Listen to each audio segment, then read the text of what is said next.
everything stated in this video is my opinion and my opinion only. And just like everything else in these cases we discuss here on this channel, everything is alleged.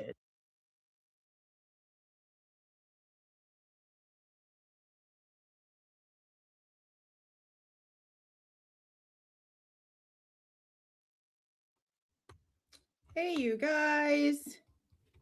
How is everyone doing tonight?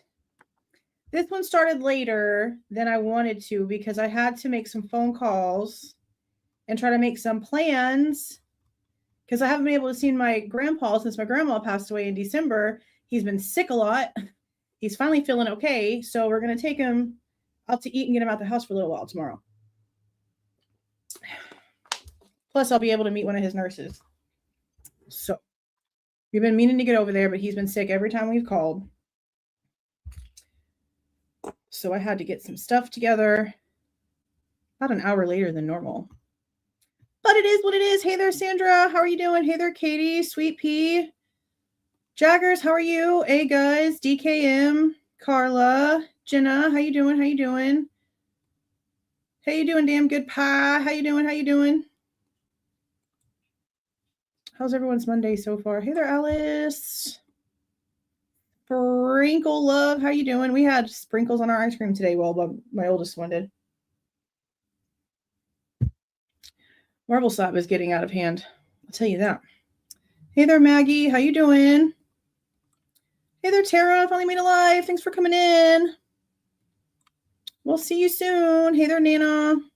Hey there, Trish. Metal Chick. Note to self. How you doing? Hey, Cottage Witch. Mary.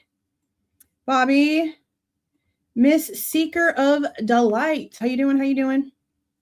Lady on the teeth. That's funny. That's funny. George Stewart, how you doing? How you doing? Hello from Oz. Well, hello, Kay Horsley. Hey there, Rosie. Mr. Naysayer, how you doing? Hey there, Mandy. Hey there, Jins. Thousand Julys, how you doing? Farmzilla, how you doing? How you doing? Hey there, Twiggy. Hey, Green Girl. Hey there, Crystal. Hey, Miller Time. Hey there, Jamie. Loving other habits. How you doing? How you doing? Hey there, Kimberly. Hey there, Wonderland. Stacy, Carla, Leah. Thank you so much for you guys coming in here. Now, some of you guys have probably already watched this one. This is part 1, technically, I guess, maybe. I'm almost wondering if part 2 is going to end up having to be part 3. I went in today to look at the timestamps. I think I put them up at the top. Okay, so the one that Connor put out first ended up being part 2, technically, of what we have so far, because the part that he put out yesterday is a few hours earlier. So the one that we went over in the live last when it comes to the bodies coming out was 9:46 p.m. to 10:18 p.m. This one is 4:42 p.m. to 7:43 p.m. No. That doesn't seem right. I'm going to look at it again because it's not 3 freaking hours long. It's only like an hour or so. I have that wrong. Ignore that. I'll fix that later. But we still have some time missing in between. Like there's still a chunk in between what we have and what we had before. You know what I mean? So I have a feeling that there's going to be another one, and they've mislabeled this already when sending it to him. So there's got to be something else here because there's a gap. There's a gap. I don't know at this point how much time we have missing in way of like a full time frame from when the cops get there to like however the latest piece is so far that we have. I know we have a lot of different views of a lot of the same time frames, but I don't know at this point how much time we have missing. But that's something that I would really like to find out. When does this one end? At 17:42 hours. I had my military. Look, I'm smart, okay? I promise I'm not stupid. You guys know that by now. But military time and time zones, I don't know why. I don't know why. I can't figure it out on my head. I look like a dummy doing it on my fingers. So I'd rather just Google it. 1,700 hours military time. I don't know why I'm like this. I don't know. 5 o'clock, duh, obviously, because it's 12. So 5:42. So this one ends at 5:42, which means I need to go fix it. And the other one that we watched before started at 9:46. Oh yeah, there's a huge gap in between these. I wonder why they're giving them to him like this. Did Morris take like a 2-hour break? Almost 2-hour break? Longer than that break? There's been so much back and forth. I need to fix the time I have down here because it's actually 5. Yeah, there's some time missing.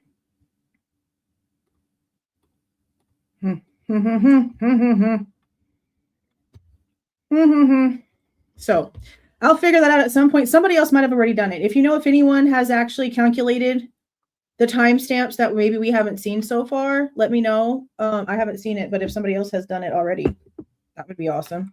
Because if not, then I'll probably do it because I'm curious about what else we need to ask for. Oh, I did get responses today from Idaho State Police. So I'll like tell you guys about that real quick, and then I'll put them out in like a community posting or whatever. But they're literally not giving me anything.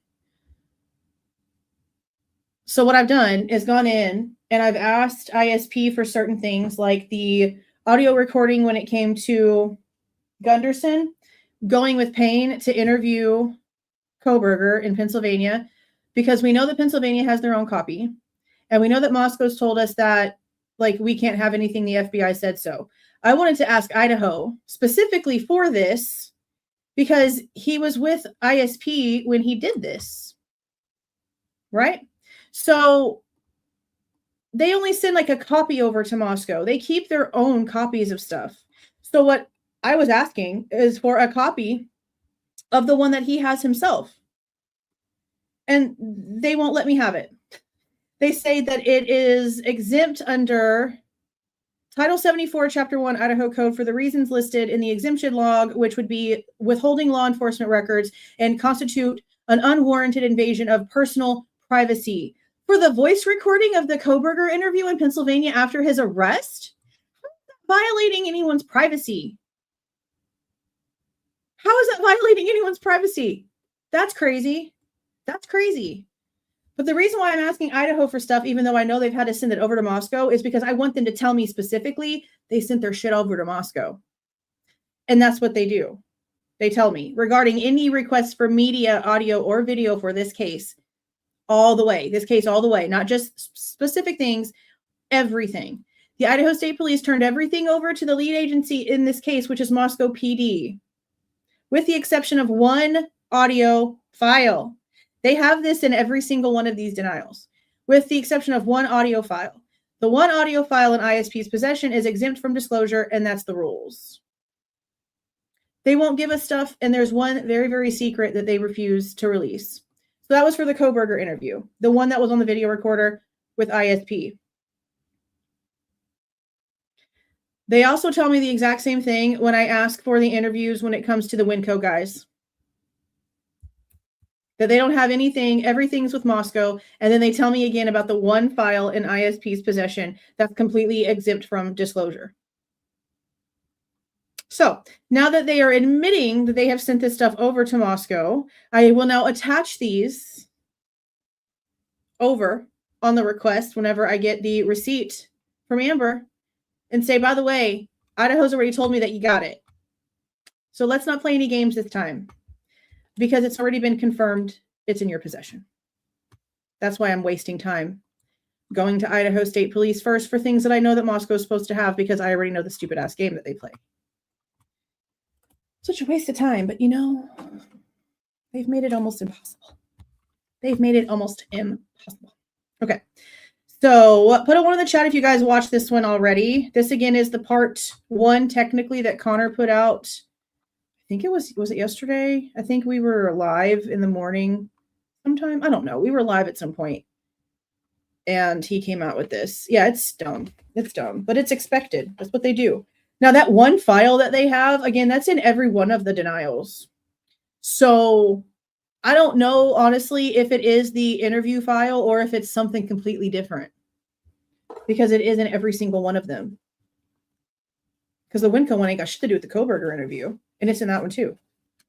So I don't know. It's very strange. Very, very freaking strange. Let me fix this real quick. But I'll put all of those together so that you guys can see them. Actually, I'm starting a folder in the Google Drive so that when they send me all of the receipts, obviously I have to hide like my credit card information stuff. But the receipts that we get in from ISP, all of the cost receipts, all of the request receipts that we get, I'm setting up a folder in there that's going to be accessible in the Idaho v. Kohberger folder file. And it'll be under like FOIAs, but then there'll be the subfolders in there because I've sent some to FBI, to Moscow, to Layton, all of them. So that's something that I'm trying to put together. I'm trying to get it all together on my computer first so that I can transfer it all the way over. And there's been quite a few. We've been doing this for a hot minute. There's quite a few. Okay, let's go ahead and watch this. I don't know what the frick they're going to say. I don't know if someone says something outlandish again, the way that freaking scary ass Mabbit did. I don't know. I know that there's people asking questions about an Officer Gideon that shows up. We knew about an Officer Gideon. I do know that it says Gideon on Dylan's arm, which has always been weird because I don't know. I personally do not know of a friend of theirs with that name, but I also don't dig into all of that stuff a lot. So there might be a friend of theirs, but it would have had to have been someone that she had been around like that day because it's on her. And a lot of people have made comments about how it looks like she's taken a shower because of how her hair looks. I don't disagree with that. But if she also took a shower and that's still on her arm, permanent marker, it still had to have been from like a day or so. Like it couldn't have been from very long. Maybe the Sigma Chi party possibly, or maybe even they get together at the Whites. I mean, it could have been wherever she met up with that other chick. I don't know.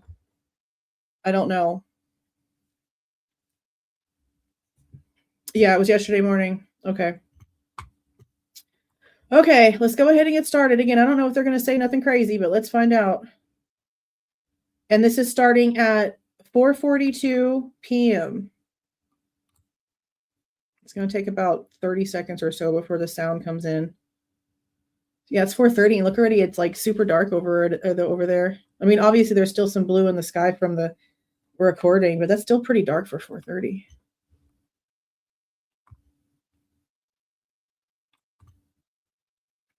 Come on.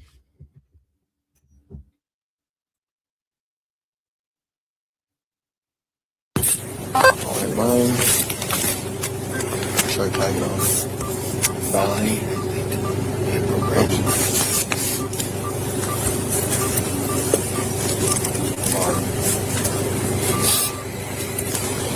There's still a bunch of people there. PD give me an interview and stuff. Yeah.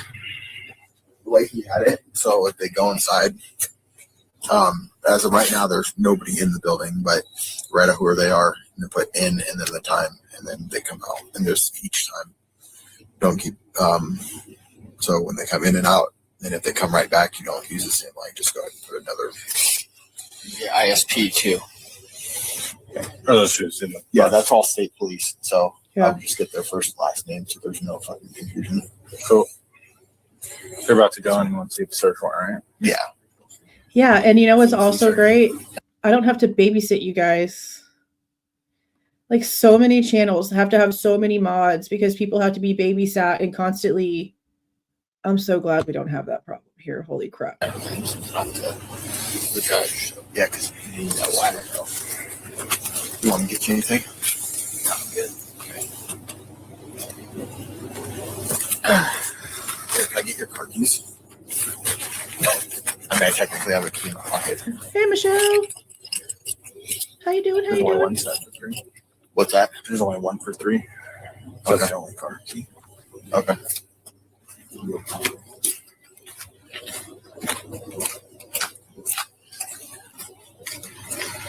It's supposed to be in that video.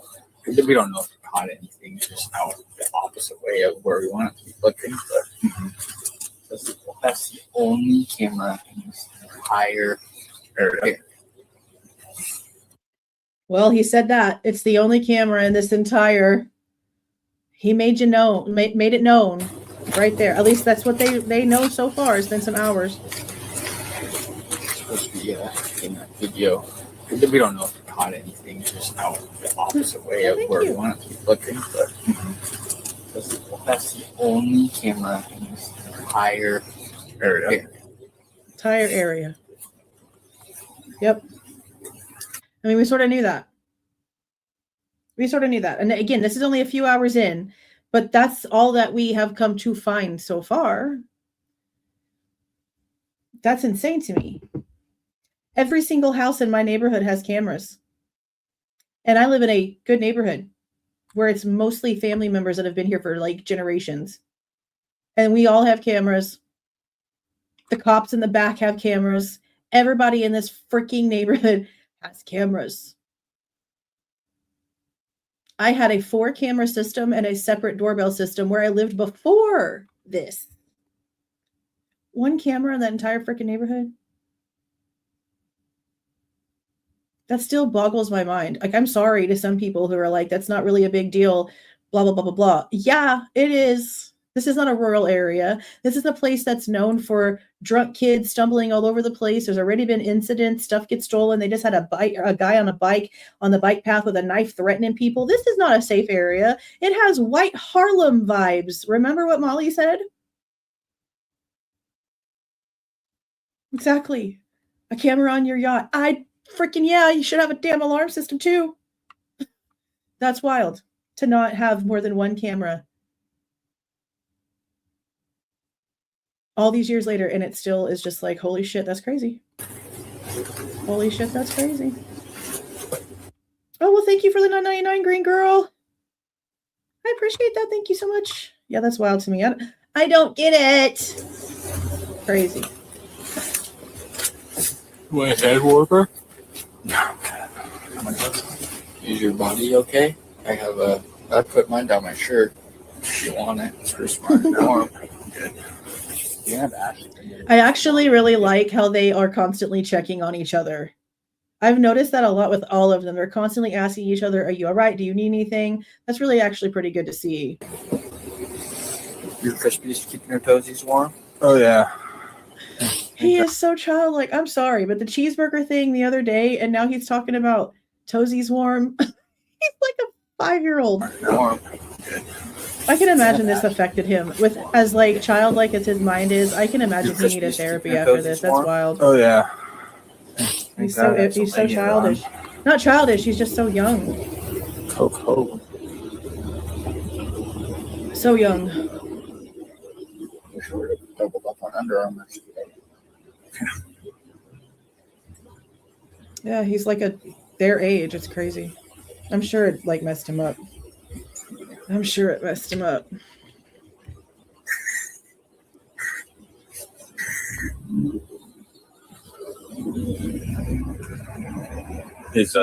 Mitch on the back or what?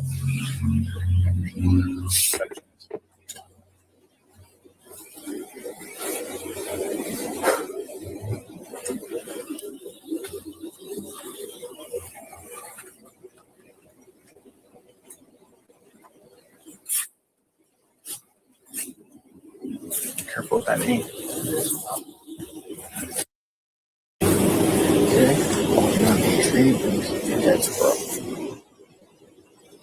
Back in his hand.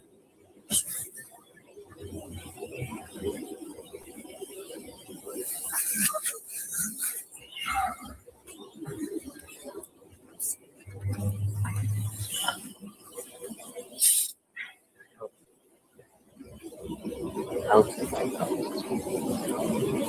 wish the back noise wasn't so bad. Once it starts getting processed, it's gonna go by pretty smoothly. Like they're already ready, right? I mean, there's a lot to process now, but That's probably true. There's a lot to process in it's there. not like I want this portion to hurry up. I just want all these people freaking terrified right now. We don't need some crazy thing going on. Freaking, but That's probably true. Who's terrified right now? Portion to hurry up. I just want Oh, people are freaking terrified right now. We don't use them. Is he saying that he's terrified right now, or like the people? I hate how these cameras are picking up the sound here. If he's not facing the camera, there's nothing but back end noise, and I don't know what it's picking up that's so loud, unless that's just how they record. It's not like I want this portion to hurry up. I just want to know. Oh, people are freaking terrified right now. People, I think, are freaking terrified right now. Crazy thing going on. Figure out who this is fast. We need to figure out who this is fast.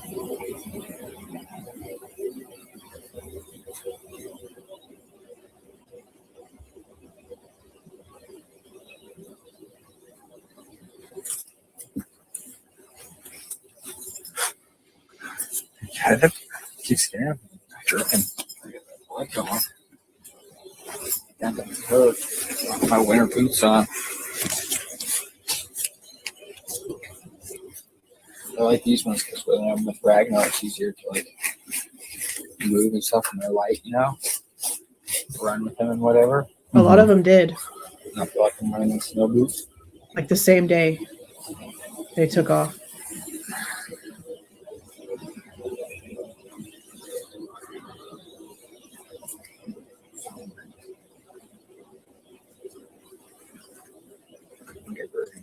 Those ones do pretty good warm or not really? Yeah. They're not insulated, right? No, they're not insulated, but feet aren't cold yet. See how long it takes before I'm standing here. I know, like, my crispy hiking boots are super good. Like, I can walk through, like, swamp. My feet don't get wet or anything. Or the ones did you get Idaho's? The Thors. What? Thors. Oh, Thor. They're talking about boots. Women talk about high heels and men talk about boots. Yeah, I spent $300.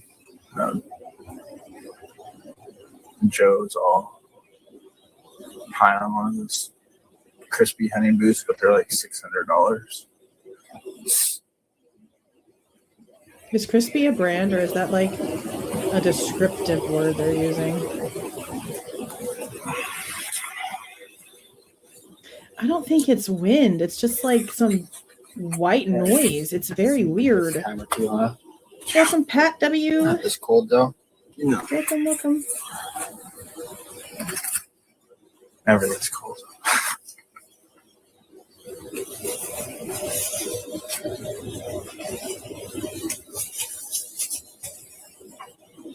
I'm sure John's complained about it, but A brand. that's really the coolest. I've ever been on duty with they'll call it that, man. Oh, yeah. I was me and him were left out there for Yeah, the generator might be on back there still. Maybe that's part of it. Yeah, it's snowing. Was it like actively snowing? No, the majority of it I don't think it was. But it was there's feet of snow. Everything's frozen solid.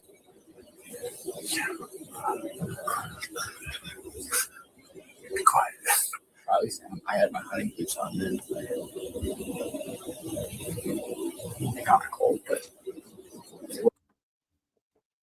Can they retrieve videos like text if they delete? I think to like a point, maybe. I don't know. I know that they can retrieve like the metadata, but as for the file itself, I don't know. I mean, maybe if it's like internet, possibly, but I don't know how that works when it comes to physical device. It does. Hey girl, how you doing? It does. It's like the same. That's why a lot of people think they added that, because it's just like something in there to disrupt the sound. And we already know that the state, like this side of things, has no issue manipulating evidence. We have to remember. Let me see if I can. No, I don't even want to go look it up right now. Y'all already know about this. At least y'all should know about this already. I mention it all the time. The state gave us the thumbs up picture of Kohberger, and it was all filtered over to where everybody and everything was the same color. Like he matched the color of his shirt, that matched the color of his skin, that matched the color of the shower. And then we see the Dateline one, and if we see all the stuff that they did to it, but then the one from Celebrite comes out, which is from his official actual phone, and it matches the green shirt that he's got on in the Costco and Albertsons videos. The state literally presented in court documents that were placed on the Case of Idaho Interest website that we got to pull off and read from their office, that freaking messed up ass photo as state's evidence. So do I put it past them to put some bullshit ass white noise filter on this? No. I'm pretty positive they did it to every single one of them. Wouldn't be cold right now.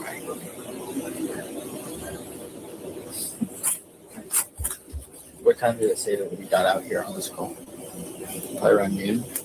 12:15. So an hour, 5 hours.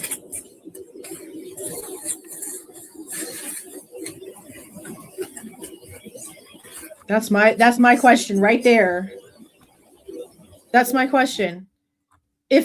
Why is the state allowed to do that? Why is the state allowed to literally submit evidence to the court that's been filtered, that's been doctored?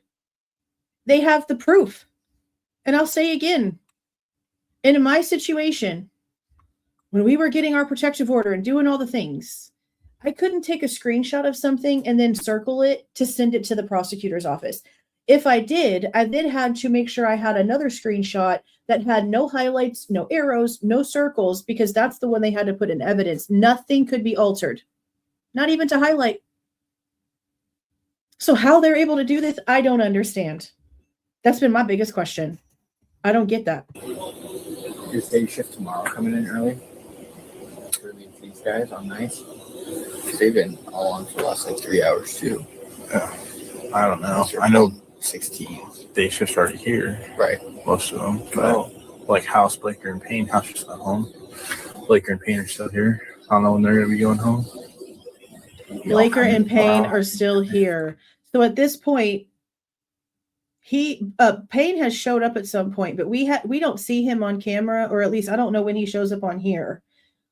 But before this, because he's saying he gets there around 1600 hours with Blaker, but we watched a good, oh my God, what was it, almost 30 minutes in on Rosinski's camera, and nothing. He doesn't show up unless he's down there at the street and somehow snuck past. I don't see how, I don't know. But I don't know when he shows up in here, but he's been there apparently. So I don't know when the first time is that he actually got on scene, given what we've already saw. Given what we've already seen. I don't know.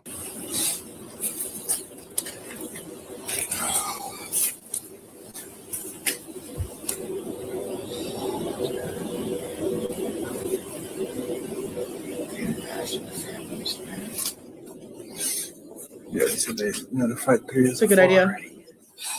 But you know what? I bet you they would do it just because it was me. I don't trust them. I don't care how stupid or ridiculous or conspiratorial I sound. They've already proven to me I can't trust them with these FOIAs. So I think if it's in my name, they probably would see what I was trying to do. Why she just want something random? Plus, they probably watch this channel, and now that I can't because now I've said something. So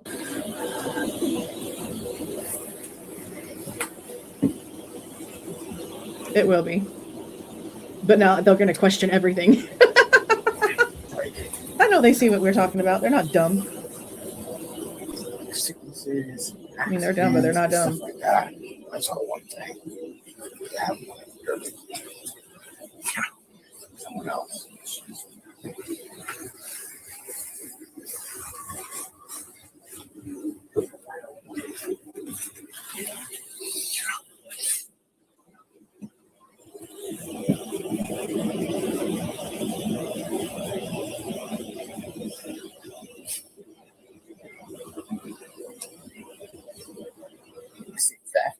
Yeah. No, they said these. They did. They said this suspect from a theft at Walmart a few days ago.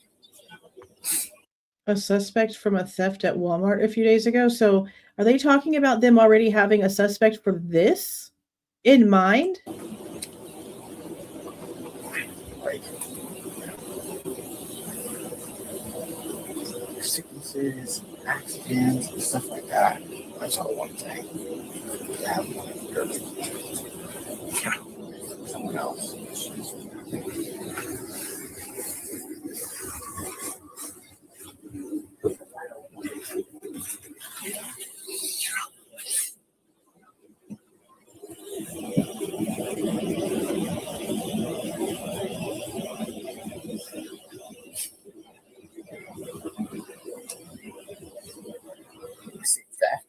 Yeah. No, they said these. They did. They said this suspect from a theft at Walmart a few days ago.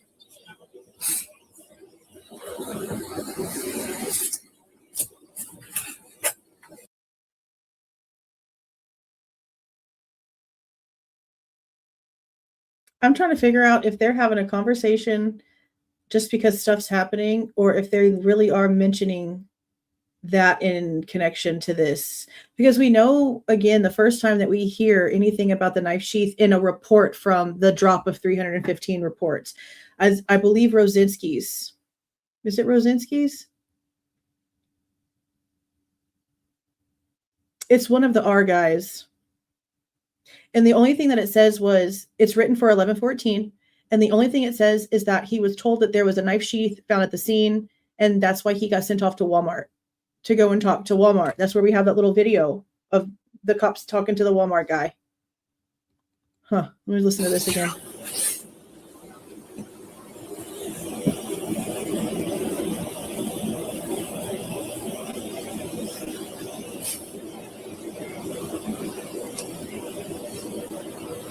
Theft. Yeah. No, they said these.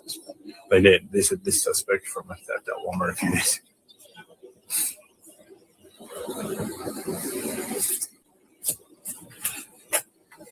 Okay, well, I don't know. I'm gonna have to get some. I don't hear him saying anything about boots. Welcome, Elle. Welcome. Hey there, Amethyst. 10 months. Thank you for being a member for so long. Yeah, that's interesting. I'm gonna have to go back and try to clear that up, see what the captions say.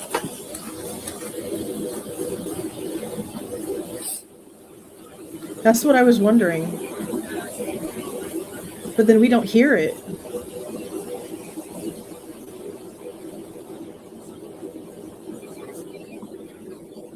I have winter gloves too if you want some. Oh, I'm good. Aren't you wearing them? Just holding out for as long as you can. My hand might be bigger. Next to my vest. That's true. And I got these gloves on, but they're a little bit warmer than those. Not much more. Actually, yeah. Which is why it makes no sense. I mentioned this in the video I did about this. There is a Band-Aid on Kohberger's finger, and you can see it in the Celebrite photo. That's the actual photo, right? So considering the fact that the state wants us to believe that he is responsible for all these crazy things, why in the world would they doctor a photo and submit it as evidence filtered to where a Band-Aid on his finger is not showing? The same way they've told us the entire time they can't put him in direct connection with the residents of 1122 or the house itself, that he wasn't stalking the area. They literally defended Kohberger in ways that the defense never actually did, and it's weird as shit. I don't know. That's a great question. I don't know why they would doctor something that would hide something that you'd think that they would try to use to their advantage.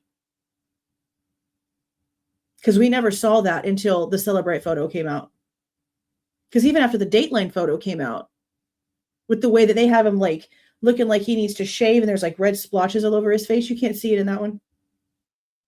I've always, that's one of my biggest questions. I don't know why the state did that. Isn't the weirdest shit? I hate this case so much. I hate this case so much. Makes no sense.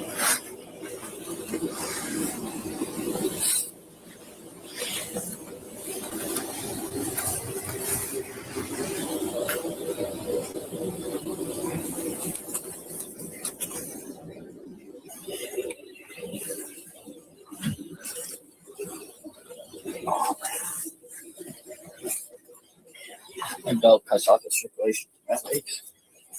Too tight. His what? No, it's too loose. It like sags on my Right down. Oh, the belt. His gun belt. It's not looking out. Almost.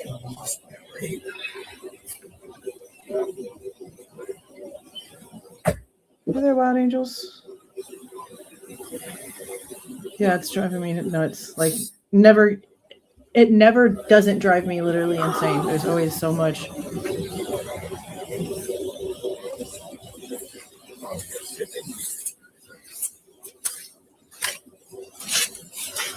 Have we seen, so I guess like the group of guys that pops up in here is them with the actual search warrant, because at this point I think they're still waiting, which is so crazy. No one said it was found on 11/17. Who said it was found on 11/17? Okay, I see it. Okay, I wasn't gonna like actually talk about the sheath, but I do know that like you guys have been sort of talking about it quite a bit. Okay, these are the stories. Let me pause for a second. These are the stories that we have about the knife sheath. Okay. In the PCA, Payne's PCA, he gives himself responsibility. I later noticed, blah, blah, blah. Okay. In Blaker's, he says he was later informed that there was a knife sheath. Okay. 2 different responsibilities, 2 different writers, technically copy and paste PCAs. If you know, you know. Okay. So then we had the Amazon series come out, and the Amazon series, was it the Amazon series? The one that came out after the gag, even though it was written back in like 2023. There was a retired FBI agent that actually did work the case, not like somebody who's just bored and looking for a paycheck to talk, someone who actually worked the case. And he said that it was partially covered, meaning it was noticeable. So when we see the photos, and you can see it sticking up off the bed, and we know that it's a lightly, literally a 1/4 inch of where the curvature is, where the tip of the blade would go inside of the pocket, is barely tucked under Maddie's leg. The back of her thigh is how they basically describe it in the reports. We're being told from Blaker filling out paperwork to go and pick up the knife sheath sample before he takes off to the woodlands, that ISP found the knife sheath. Then Captain Dollinger, after the gag order was lifted and all the sentencing stuff was done, came out and did 2 interviews, at least that I know of, where he says out of his own damn face that Payne is the one who found the knife sheath. The reason, besides the fact that we've gotten 3 different stories about this shit, that I don't believe it, is because the timeline that we're being told doesn't match a bunch of other shit either. In one interview with Chief Fry, he's basically claiming that by 2 p.m., Tyson Barrett has called him and told him that the sheath has been found and Brett Payne's name is mentioned. Brett Payne doesn't get there until after 4 o'clock. He is at MPD. He does not go to the crime scene at all until after he is done doing interviews. The bigger problem is that we have the guy from ISP that was assigned to be the lead. What was his name? Tullison? It's either Talbot or Tullison. It's one of them. There's so many freaking names. In his report, he's talking about getting there, what was it, like 2 something in the freaking afternoon? And he's saying that Blaker is telling him all this shit. And that's where the whole, it's okay, Kaylee, I'm going to help you lie came from. Because for one, Blaker wasn't at the scene whenever ISP showed up. He didn't show up for freaking hours after that. And that was never said. Literally at all.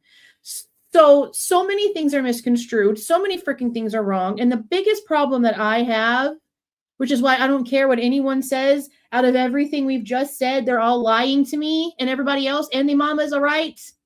Eric Warner is like 6'3", and he walks into that damn room and walks around the side of Maddie's bed and checks her leg for lividity. That means he's 2 feet away from that freaking knife sheath, and he doesn't say a word, and it's not in his damn police report, and nothing about it is said at all. What? So you're telling me short shit shows up freaking 6 hours later and walks in and sees something miraculously after all these people have walked in and not seen anything, and Jolly Green Giant walks in, literally walks around to that side of the bed and doesn't say a word. It's not covered. It was not covered up by a blanket. It was partially covered. You see it. The FBI agent himself said partially covered, meaning viewable.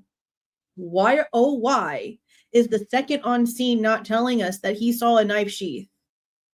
Why is someone who showed up 4 to 5 hours later the first one that finds it if it's partially covered and Warner was on that side of the bed?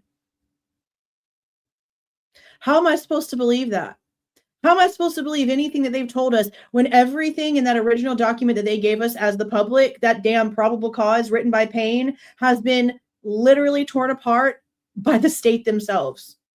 The prosecutor came out and called it an irrelevant piece of paper? An irrelevant document?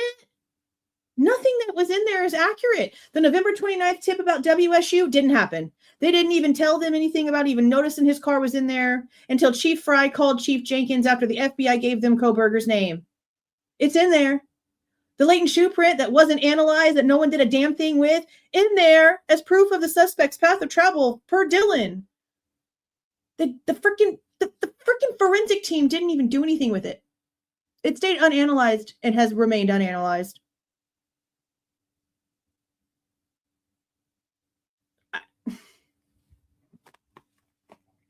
I'm probably going to be in a loony bin by the time this is over, because this is absolutely absurd.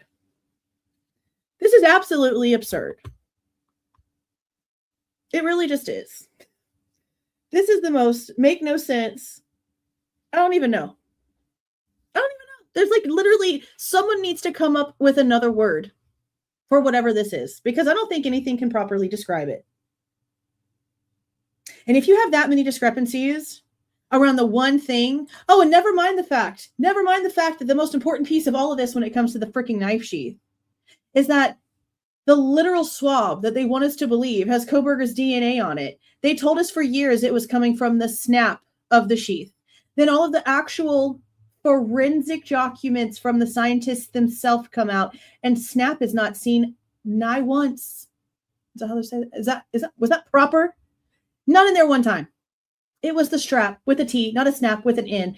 And there's documents upon documents upon documents prior to this where it's the snap. Then what do we see? The swab was resubmitted.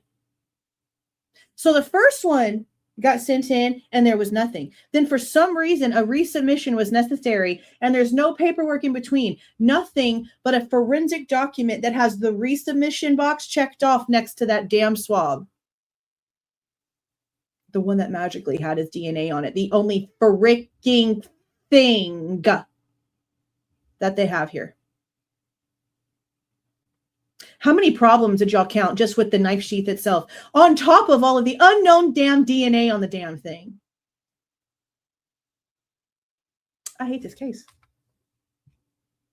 I could literally go on forever, but let's continue the video. God, I hate this so much.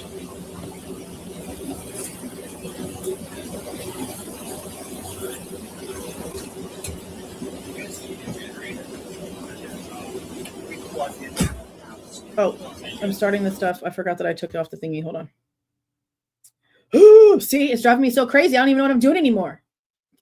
Dang. Okay, I gotta go back like 30 seconds. Am I good? Am I good? Okay, here we go. Drive me nuts. Drive me nuts.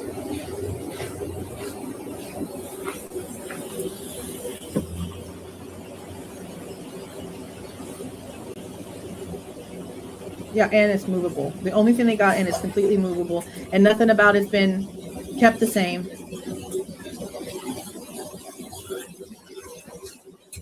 Insanity.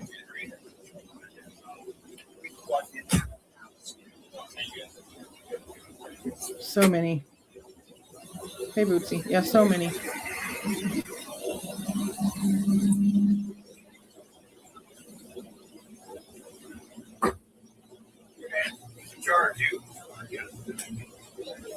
So who's this big truck that just showed up? Is that Payne? No, that because they just said Payne and Blaker were there already. So that must be the search warrant showing up then.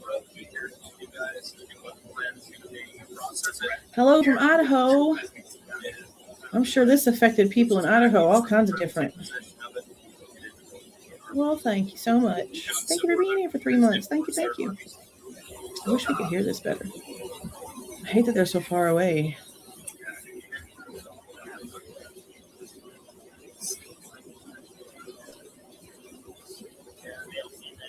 We've got a little bit better picture we can paint too. We talked to the other two roommates who were in the house at the time. And actually somehow we can have these great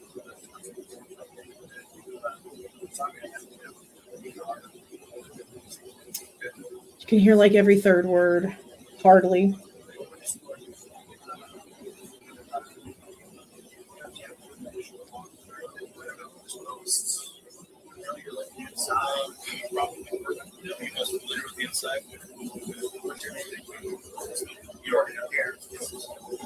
Something about going inside.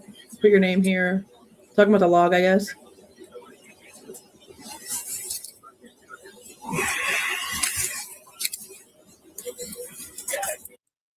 Went in the house? Like after? Like she worked crime scene after? For like in the house? Not to the house, but in the house.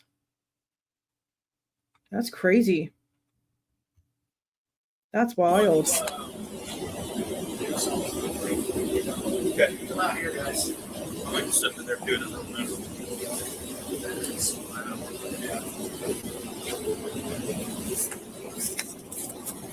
Oh yeah, I think it's a reflection, yeah. Oh, that's cool. That's awesome. There was a lot done. My God, so many swabs, so many things. If you need a copy, we can get you one. Yeah, What's he talking about the search warrant? Okay. So talking to the other two people that were in the house. Oh, that's clearer. That's a lot clearer.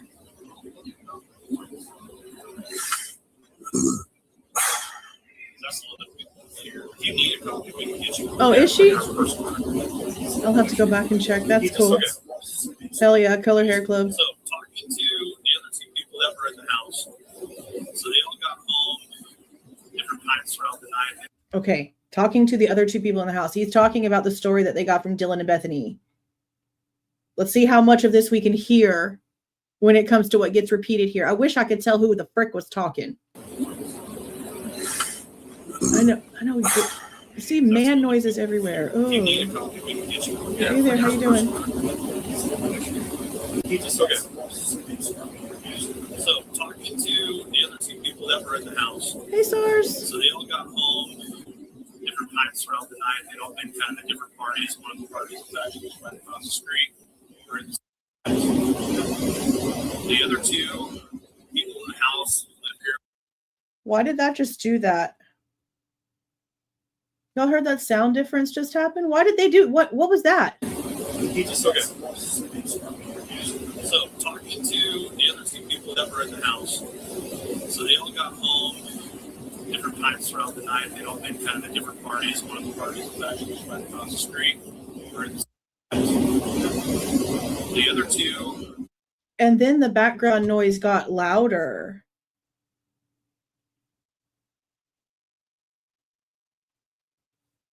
It skipped. Then the background noise got louder. I'm sure she saw some crazy stuff. I'm sure there's a lot going on there. Yeah, I can imagine so. Like, we already think that they're kind of messing with the background noise here, so that's a little crazy that just did that. But we just gonna continue. Different times throughout the night, they'd all been kind of different parties. One of the parties was actually right across the street. The other two people in the house who live here, one lives in the bottom apartment. She's going to the front door to the right. The other one is also on the main floor. And Dylan. That one potentially has a better timeline. She heard something around 4 o'clock this morning. She said it was one of the victims playing with the dog, but she thought it was.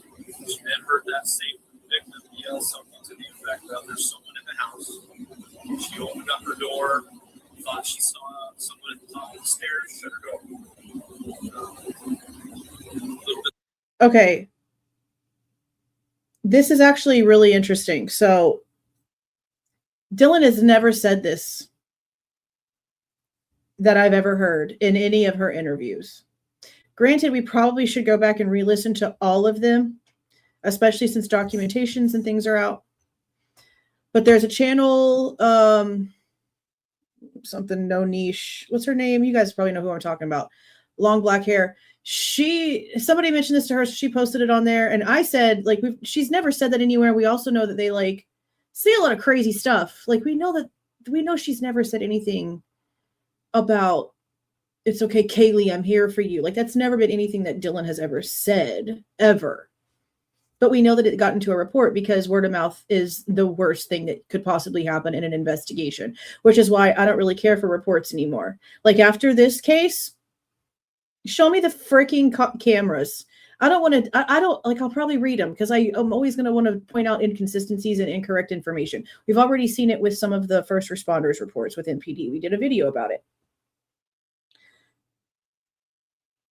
But from now on, unless it's on actual, like I'm hearing it from word of mouth, I don't really give a shit about the reports because look at how much misinformation is in those damn police reports that make it in as court documentation for trial and it's wrong.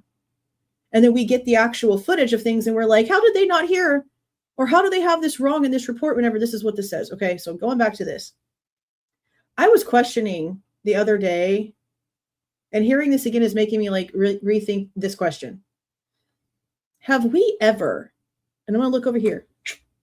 Have we ever heard Dylan actually mention which direction the person that she saw was going? Because she never in any of her interviews says that she saw the person actually going out of the back slider. We didn't realize that because they've been telling us that this whole time. That wasn't the case. She's claiming she saw the person. She's claiming that she just suspects basically that the person left out of the back slider. So that's what they just sort of rolled with. Have we ever in any of her interviews ever said, like, has she ever said which direction the person was going? Because this is my thing with that, okay?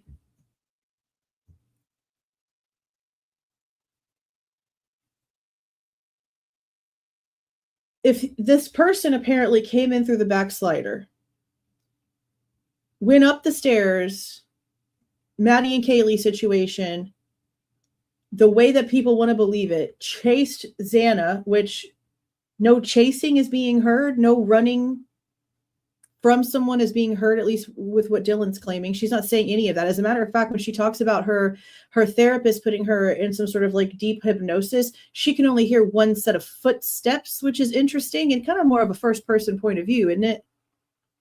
I want y'all to just sit with that one for a second. So it's very odd to me that I don't recall her ever saying which direction. Did she ever mention which direction? Because they used that damn latent shoe print that they did not analyze per their own records as proof of suspect path of travel per Dylan's. She never said which direction. And if Xana and Ethan were attacked last and the person went out through the kitchen slider, then they wouldn't have been coming down the steps to walk this way to go towards the kitchen. The person would have had to have been coming from like Xana's room, coming through the living room, and then that way. Right? I don't believe they ever said, or she ever said, which direction the person was actually going. Because again, she's assuming, and she says that very clearly, she's assuming the person went out the back slider.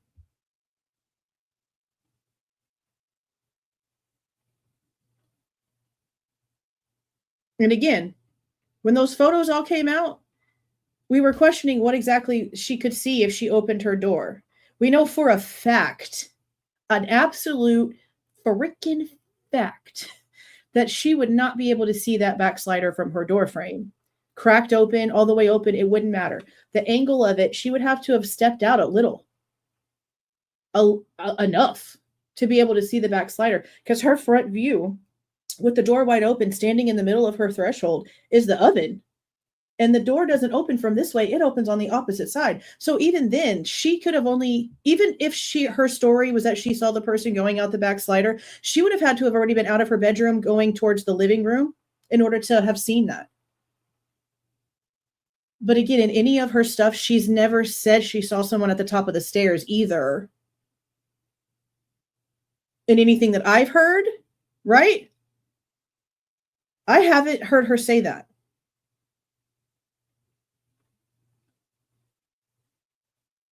So I don't know. I've been wondering that for a while. I have it written on a notebook somewhere. When we were going through the latent prints, I was like, but which direction is this going? Which direction did she say that the person was going?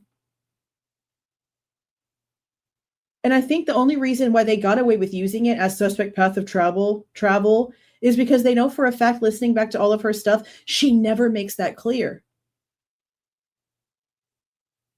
And so they know that they could just throw it in there because there was nothing to fight it with.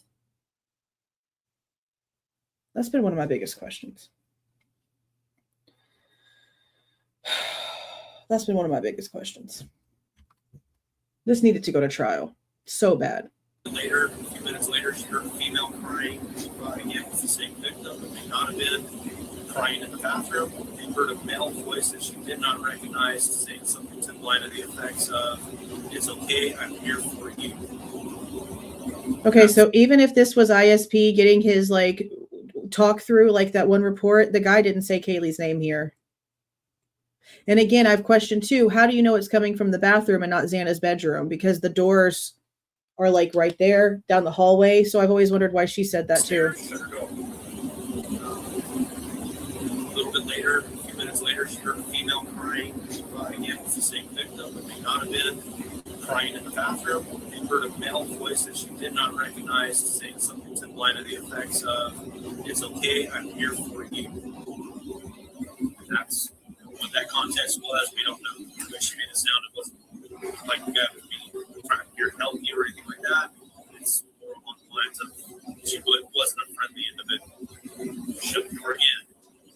A little bit later after that, she opened up the door again and saw a male dressed in black, had a balaclava or some type of a mask over his face, standing by the back door near the spider. That's not what she says. I don't remember her ever saying that. That's what that context was. We don't know. But she made it sound, it wasn't like the guy would be trying to help you or anything like that. It's more along the lines of, we're definitely going to go back over the interviews. Shut the door again. A little bit later after that, she opened up the door again and saw a male dressed in black, had a balaclava or some type of a mask over his face, standing by the back door near the spider. She claimed he's Caucasian based off of the cutouts in the eyes. They made eye contact. She shut her door, and she's pretty sure that. She never said he was bad. The back door. The roommate downstairs. Maybe there's someone in the house. The other roommate said, "I'm down here. You can say please." So she went down there. So. Nothing about the other girl hearing something or nothing? Yeah. He did say balaclava.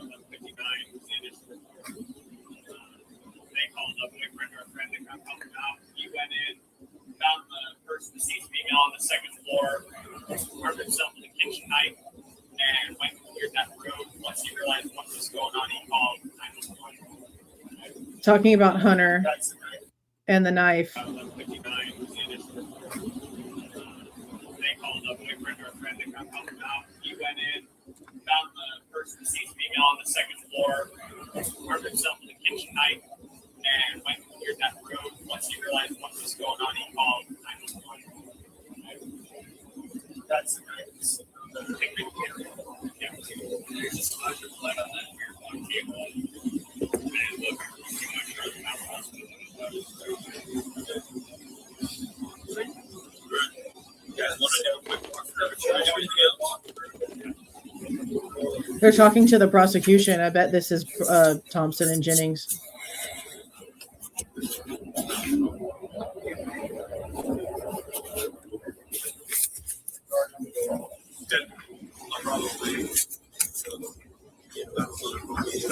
This is Detective College with TALBOT2 and Maddie Mogen. TIL. TALBOT2. And then 57171. And use it back right now. I think Sarge finishing. Okay, hold on. No, we're coming I'm down. 17. Or interest 1700. Good.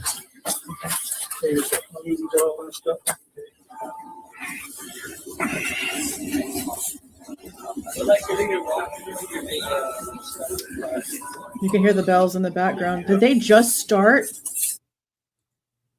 at almost a minute, or have they been going? Because remember, we've been hearing them start at like 20 seconds after.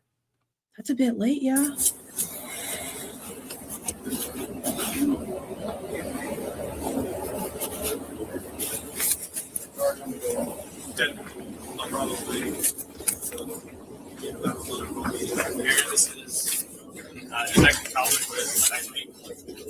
TALBOT2 and Maddie Mogen.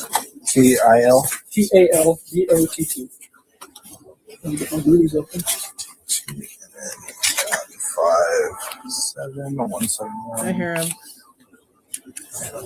And use it back right now. I think Sarge finishing. Okay, hold on. No, we're coming I'm down. 17. Or interest 1700. Well, tell your mom that we hope that her mental health is well, because we know this was one hell of a scene to walk into. That's for sure. Good.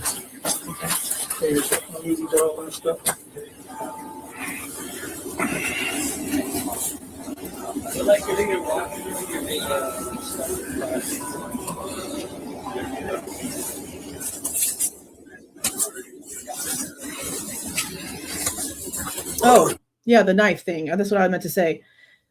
When it comes to Hunter and that kitchen knife, Dylan, Bethany, both of them were asked about that situation. Neither one of them remember him going into the kitchen. The knife itself was on the floor, on the top of the step leading up to the second floor. His girlfriend, Emily, noticed it before he got to her. So he apparently had the knife already and had gone down into Xana's room to check stuff, and then realized that Emily and them were coming up the stairs. He turned around and told her, no, get out, call 911, basically, is how the story is told. How do you have the knife in the room to check for someone to make sure that it's clear and that there's no bad people in there, because that's your story, but your girlfriend is seeing the knife at the top of the step as you're walking towards her? That doesn't math. I'm sorry. That doesn't math at all. Then you pick it up off the floor and you plop it up on the table. I don't understand this knife situation. That's not consistent either. That doesn't make any sense. It's very odd. The whole freaking thing is odd. The old are broken. 3 coming in.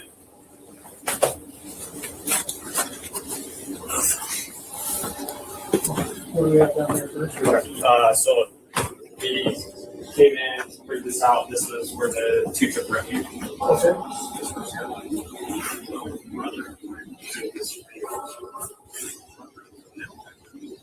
So Payne was off in his report by an hour, technically, because that truck showed up a few minutes ago. I don't know what that guy was talking about with Payne and Payne and Blake are still there, but we just now saw Payne walk in, unless he was down there with talking to the ISP guys this whole time.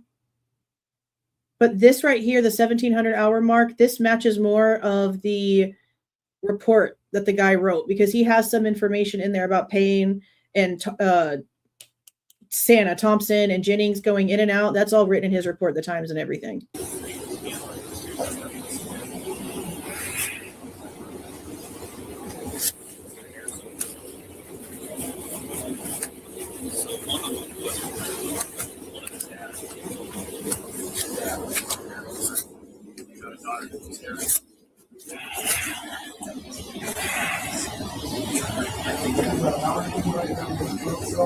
Yes, sir.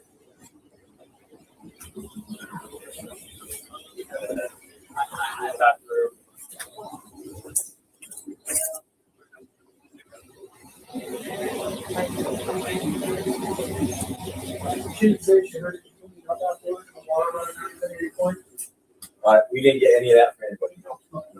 Some of it they've been drinking a little bit, obviously getting out of party and stuff. But no, nobody said anything about hearing the process running already.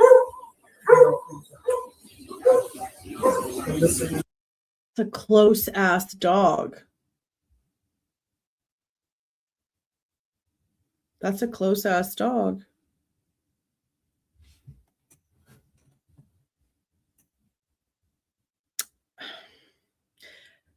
I go back a lot to some of my original thoughts when it comes to Murphy, now that we've realized how many dogs were in that neighborhood.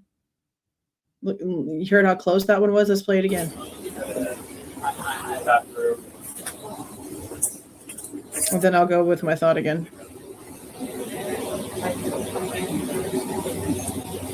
We didn't get any of that from anybody. No. Some of it they've been drinking a little bit, obviously getting out of party and stuff. But no, nobody said anything about hearing the process running already. That's pretty loud. So if that is a one that lives in that area, but regardless, there's so many. One of my original thoughts was if Murphy was drugged, possibly, because we have to remember what we were being told in some of these reports, that there was like some time leading up to this where Murphy wouldn't come back right away like he was supposed to come back right away. And we need to remember that Murphy was MIA for a while. We know that he gets lost. We know that they find him because you hear Murphy when he finally shows back up. I'm really starting to wonder if there was someone luring, and I mentioned this before, this is not the first time some of you guys here have heard me say this shit. Okay. I've wondered if somebody was sort of grooming the dog, giving him treats with things in it so that whenever time was right, they could give him a treat with something inside of it. And the time frame in which Murphy had gone missing to getting back, and then when this stuff could have happened, we could not even be hearing Murphy on that camera. Murphy could be passed the hell out from being slipped a damn Benadryl or some shit and some damn dog treat.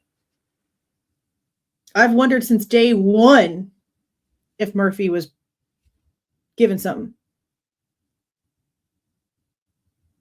And when that came out about that report, about how a few months leading up to this, Murphy would be gone a lot longer and he wasn't coming back, and it would take a bunch of people trying to call his name for him to finally show up, and it was out of character.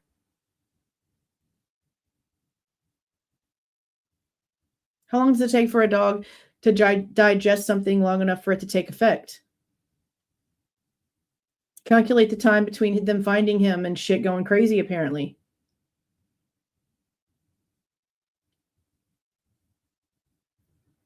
I need to do a video about that just by itself, just to get like a base idea about that, because there'd be no way to tell. They let the damn dog go with nothing.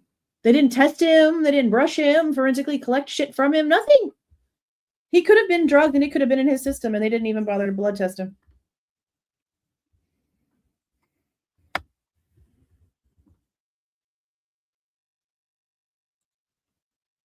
Except it's not off the wall shit, like literally at all. There's nothing off the wall about giving the dog something to make him quiet. It takes like 25 minutes for a Benadryl to kick in.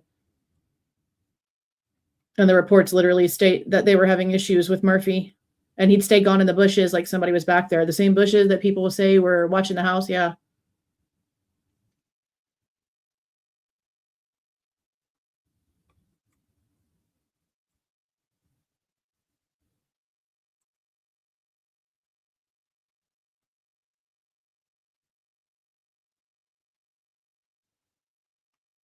Yeah, no, this isn't Murphy. Murphy was already with Jack at this point. Oh, you know what? Actually, I guess it could be if Jack went back to his house, because he picked him up at like 6 something, wasn't it? What does the report say? We went over this in a video. Which report was it? I'd have to go back to the live. But we know that Jack picked him up the same day because Dollinger sent Rosendahl to go and meet him.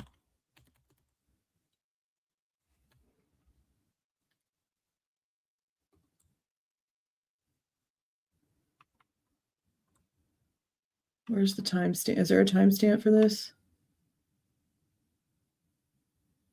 Well, it just says around 1800 hours. Rosendahl was tasked with releasing the dog from the Humane Society to its owner, Jack Jacor. And he doesn't have any body cam on. It just says around 1800 hours, which would have been an hour after that. So maybe it can't be Murphy after all, because Jack wouldn't have been home with him. But regardless, that would have been the only way. And it looks like it's about an hour too early. But I also don't know if Jack went straight home with him anyway. But if this is an hour before he met up with them, then no, it's one of the neighborhood dogs. Nobody stole him. There was just a stupid lack of communication because they all suck down there.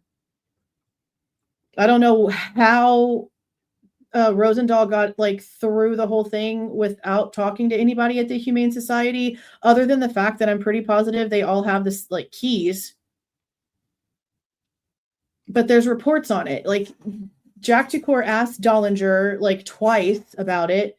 He finally said okay, and he got a hold of Captain Lanier. Captain Lanier is the one who sent Rosendahl. There was a whole paper trail of people on the MPD side that knew what was going on, but nobody was communicating with dispatch or making sure the Humane Society themselves knew. It was just a horrible lack of communication.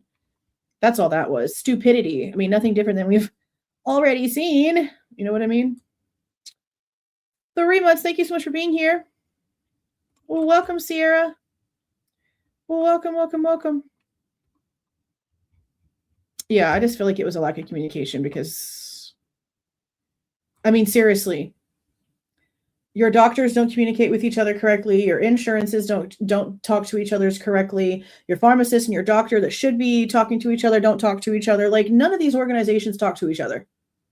That's why fraud happens everywhere and stuff gets slipped under the rug, because there's so many people that don't communicate, even though these departments should be flawlessly communicating. They should all be sharing the exact same technology in order to communicate together. It shouldn't be 13,000 different types of software and all this dumb stuff. But that's how it is, because they like to make things stupidly complicated. But no, that whole thing was just communication error.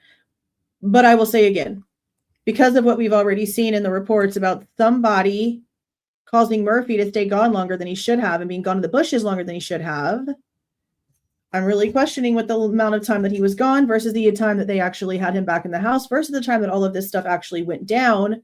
If somebody could have slipped him something. And that dog that we hear is somebody else's dog reacting because they're picking up what's happening. Dogs can hear shit that we don't even know exists. You know what this is?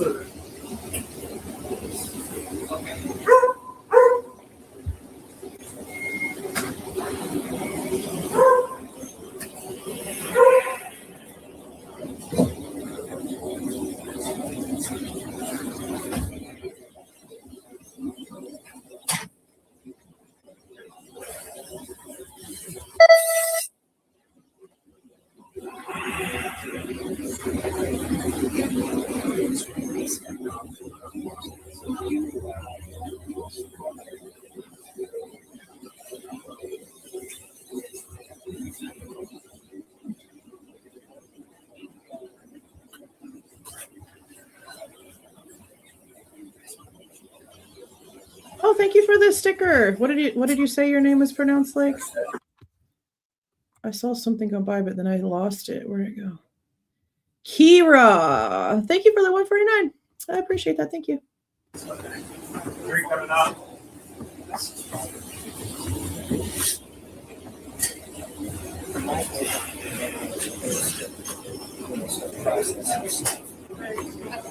Yeah. Well, we'll come through in the video. Crazy stuff. Yeah. And we might as well. I'll just yell at Brett. You're 103, right, Cap? Yes.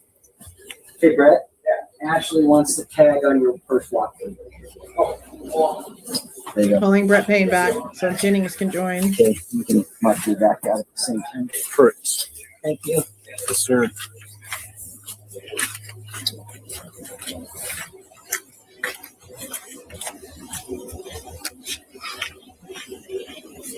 How are you guys doing?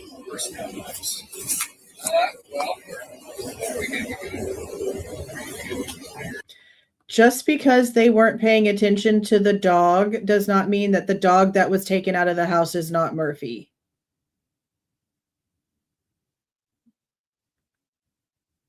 Seriously, that's insane. They were a little bit busy. And Jack was in a police car in the back, and you cannot open those doors from the back even if he wanted to. And I'm sure at the moment in time when you think that someone that you've known for years is dead, but you're not being told that there's a dead animal inside the house, it's perfectly normal to be like, I don't really care about any of that. I need to know what's going on with Kaylee. That's not telling me that it's some sort of cloned fake dog. That's insane.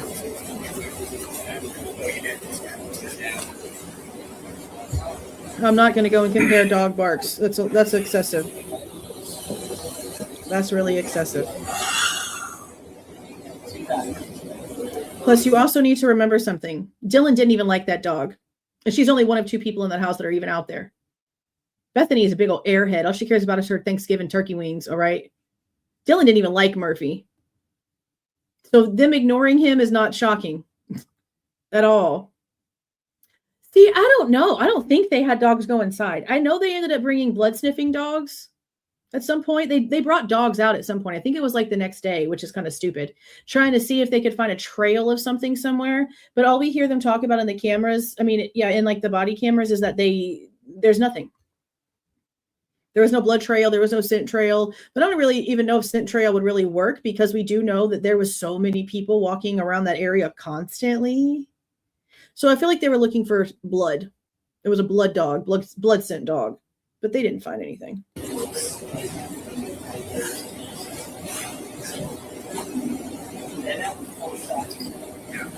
She never does. On 11/13, when she is at the police department, she is speaking with Detective Mowry. He specifically says to her verbatim, "What about his eyes or his eyebrows? Do you remember anything about his eyes or his eyebrows?" And she says, actually, I think she just says, he says something about his eyes. Is it all of it? I can't say verbatim because I don't remember exactly how he puts it. But he asks about face, eyes, eyebrows. And she literally says, "No, I don't remember. I don't remember. No, I didn't see anything. I don't remember." The bushy eyebrow thing didn't show up until the 17th. This is after the FBI would have talked to her and her lawyer would have talked to her. I mean, she's literally already playing dumb. Let me get that clip, because now it's annoying me that I can't remember exactly how he says it. I probably honestly need to add that to the my intro, where they talk about they can't place him. I probably should add that part too.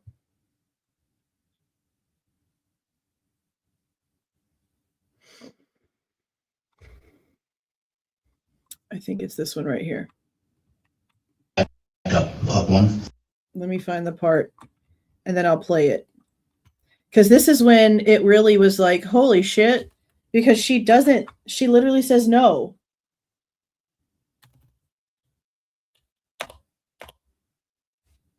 Right here.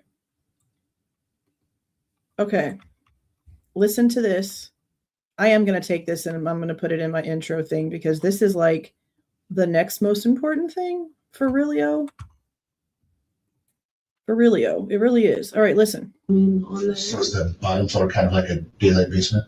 So you can come in that floor and then you go back up one? Yes. Okay. Okay.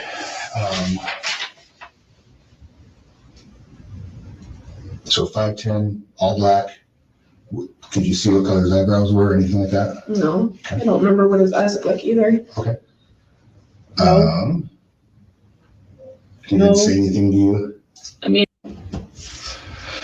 Okay. Okay. Play it again. So 5'10", all black. Could you see what color his eyebrows were or anything like that? No, okay. I don't remember what his eyes look like either. Okay. So eyes isn't even what was asked. He specifically asks her about the brow. And her instant answer is no. So explain to me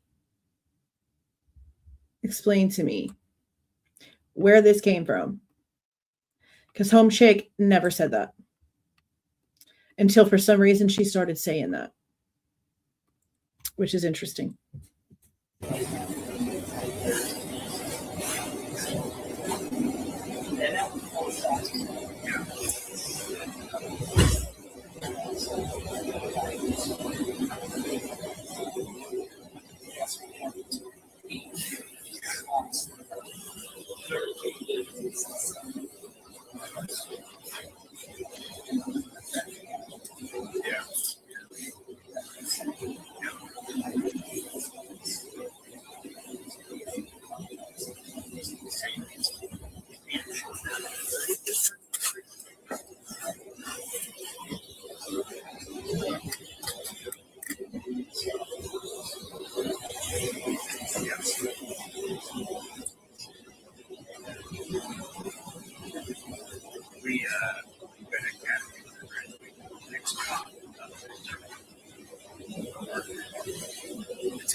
Oh, I wish I could hear it better.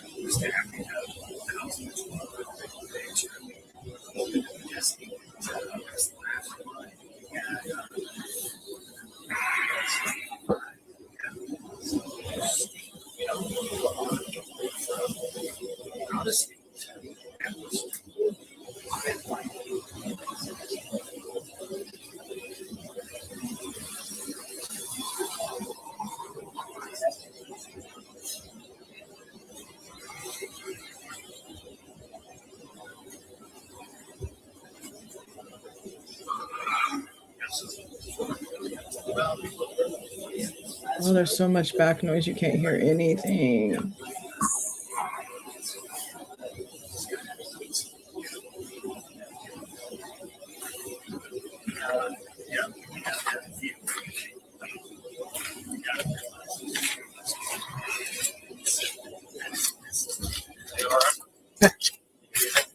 No, I'm good.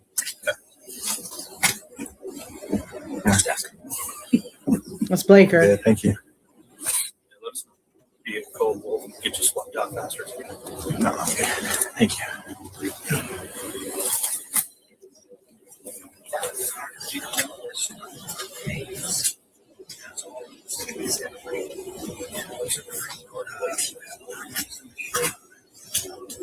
Yeah.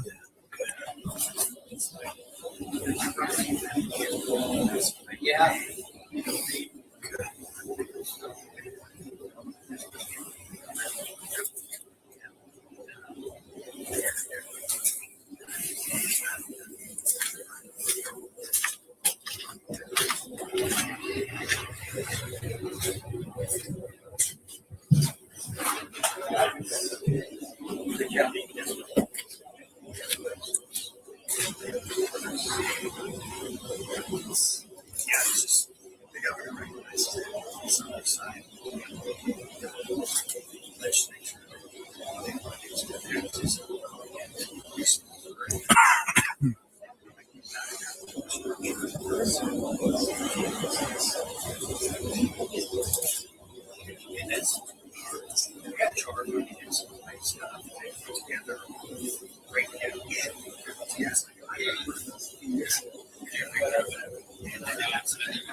How much damn back noise?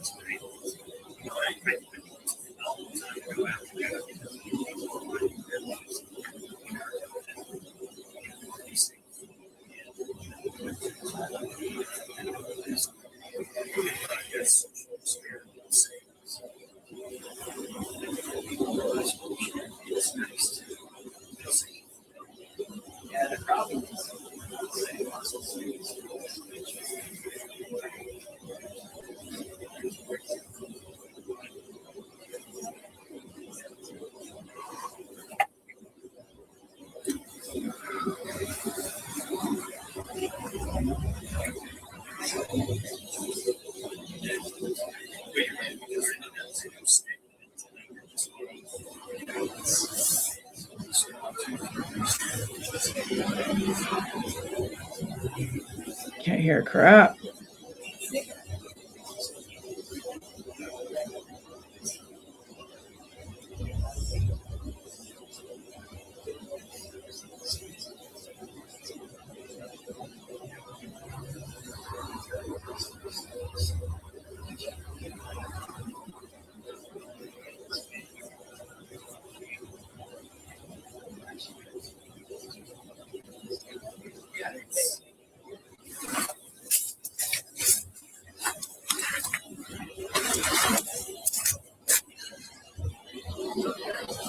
Finally, I found it.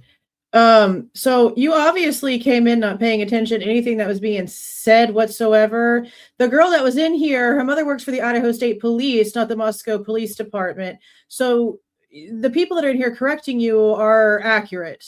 There is no freaking Detective Mallory that worked this case with the Moscow Police Department. So if you were just like hella rude to that girl that came in here because of your lack of comprehension, that's pretty pathetic. Maybe learn how to, I just spent all that freaking time scrolling up trying to see what the hell was happening just to find out that you're incompetent. That's ridiculous. Do better. Grow up. Pay attention. Listen.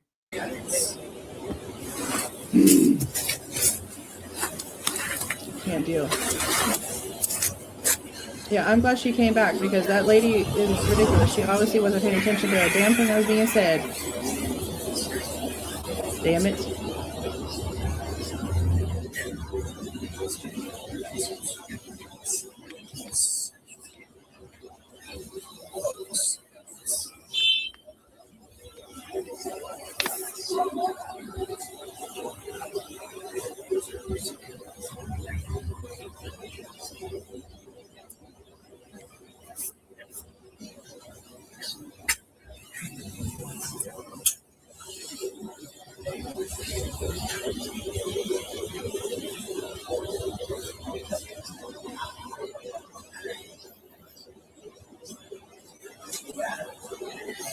Yeah, there was a dog crate and like a food bowl. It was in Kaylee's room behind the door.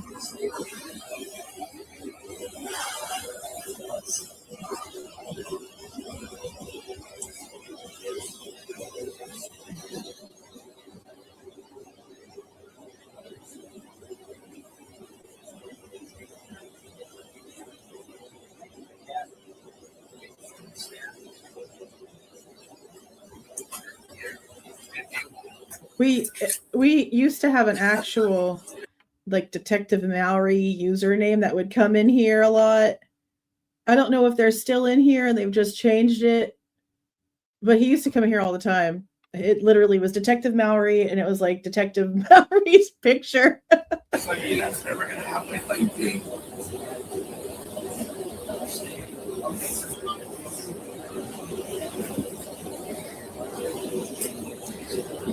They said they're trying to act like they misinterpreted what you said and are trying to say that you're lying, that you're a fake account, that you're actually Coroner Mabbitt's daughter because they think that you said your parent was Detective Mallory with the Moscow Police Department. It was their lack of comprehension. So they were sitting here calling you, and I don't know if you're honest or not, but I don't have a reason to just honestly believe that people are just going to lie all the time. Like I'm really trying to not be so damn skeptical. So if your mom is the purple-haired lady that worked for ISP and was in there, that's crazy. I'm sure there's all kinds of stuff that she knows about this case that's wild when it comes to just the evidence base. But they weren't paying attention. She was calling you a fake, saying that you had something to do with Catherine Mabbitt.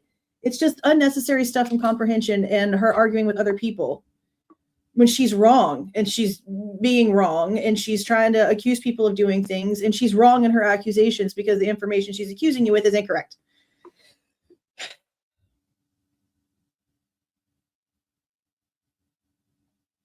Okay.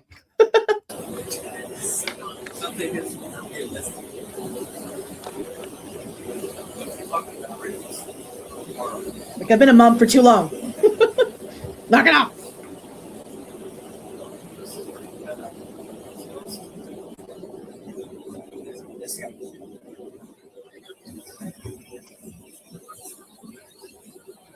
She said herself she was a liar. What do you mean?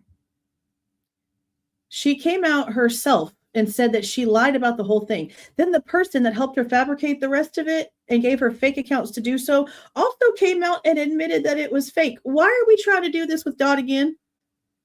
I'd be damned. I'm going to start ignoring everything about Dot, because if you still believe that lying person after all of this, knowing that she's been a true crime troll in cases before Idaho, and then she started trolling over on Sebastian Rogers' side, and who knows what the hell she's doing now under the name Braden.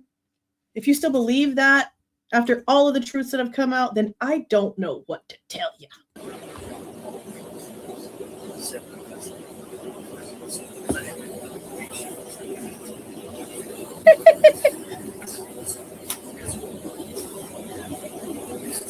Yeah. That's another one I'm going to put in the intro. I'm going to get the thing of Dylan talking about how she doesn't recognize the eyebrows. Then I'm going to get that person is lady from the airplane thing and do that about Dot. And I'm just going to make sure all of that is in the intro. I'm going to make a specialized, very dramatic SVU type intro for just the Idaho case that has all of that, because at this point I think I'm going to have to. Jesus Christ.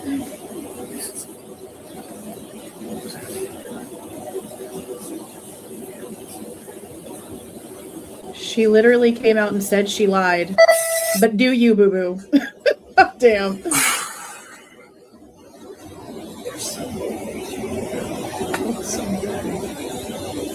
There it is.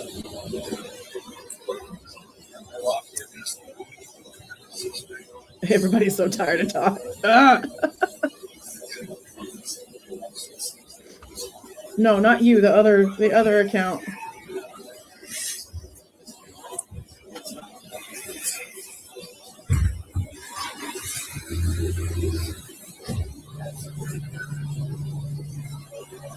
My God. Okay.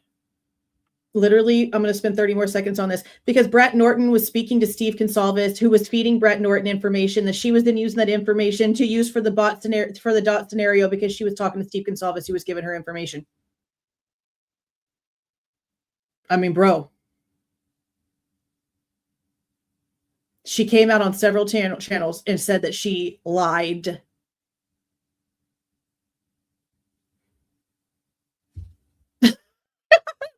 Freaking tell you. Jesus.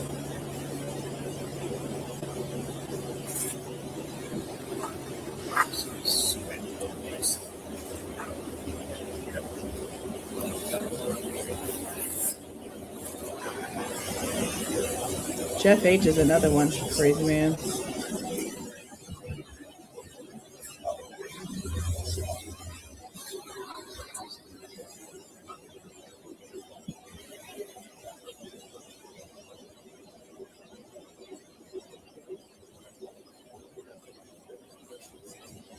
Yeah, because she does this in several cases. She gets off to doing that kind of crap. Mentally ill people do that kind of stuff. The second her camera slipped, people saw who she was and recognized her for all the crap that she's pulled out in the true crime community before. Literally the second her face slipped. And it only slipped for a few seconds, if even a whole second. People instantly were calling her by her name in the comments. Come on now.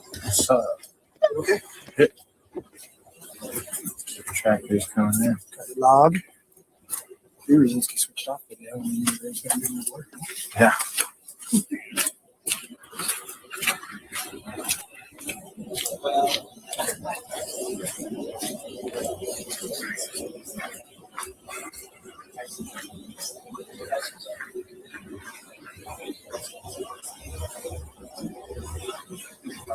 It's the same person, bro.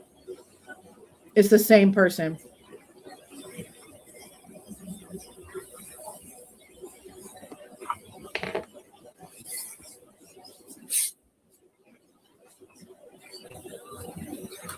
The angles are wild, right? Even when the daylight is out, like the way that the angles are, you can't see the Jeep or the black SUV. I noticed that. It's crazy.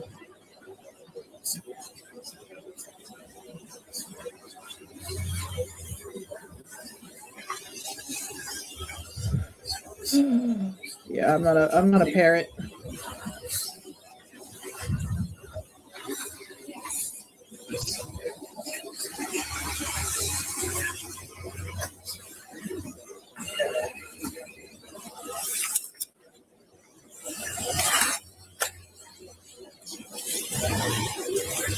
Yo, He's just a crazy man that uses I'm down. lots of fake accounts. I'm doing good. What's up? He must have got a phone call. No, I see you.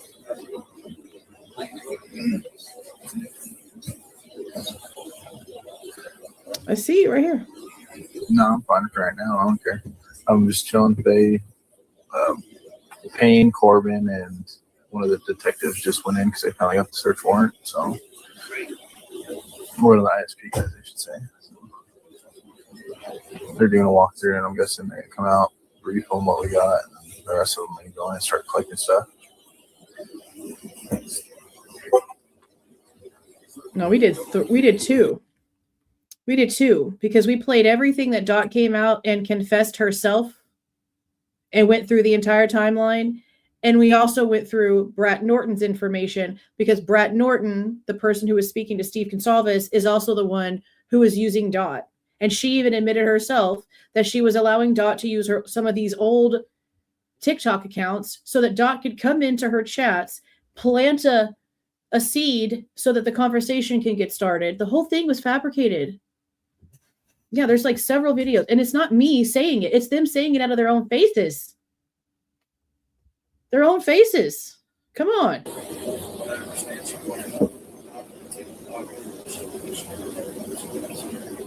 Wow. Do what you want, bro. You're good. Oh, okay. All right, bro.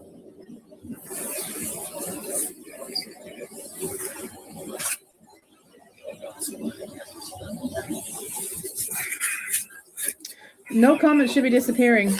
I haven't even deleted the lady that was running her mouth, so I don't know what's going on with comments.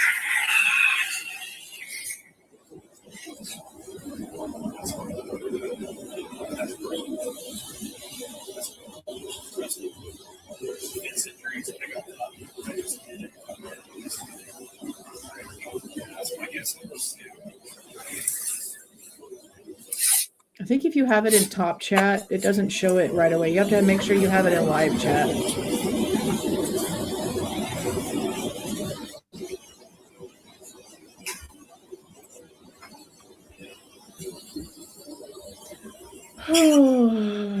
You go listen to her. She'll tell you.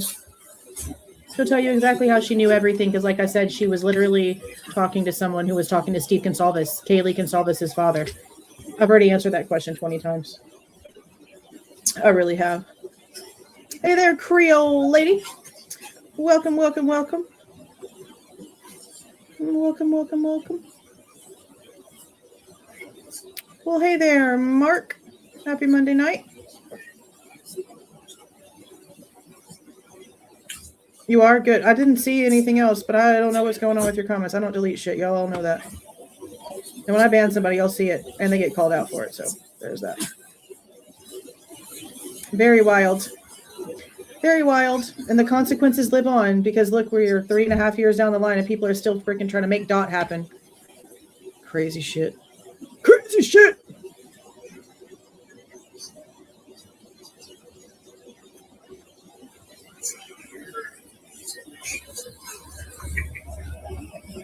Placing chats in review? They do that? Interesting.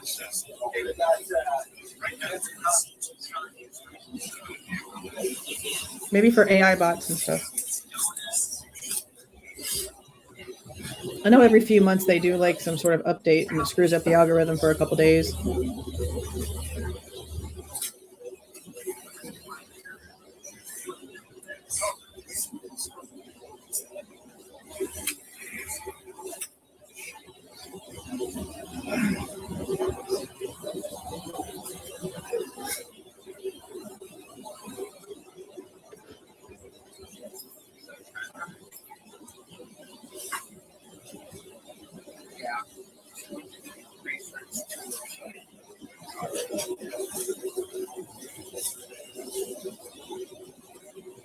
I wish we could hear what they were talking about.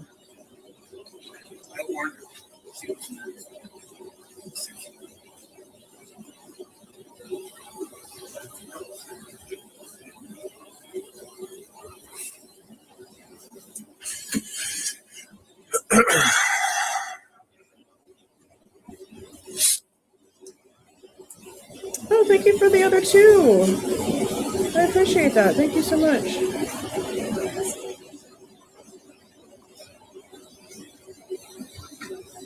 No media.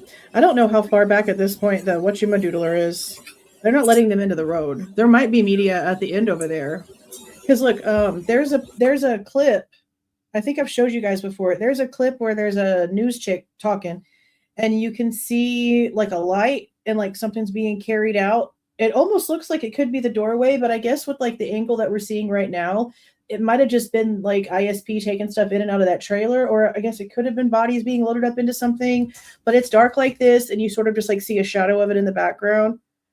I know they have like it all taped off back there, so there might be more people at the scene, and we just don't see them. It's possible. It's probably what's happening.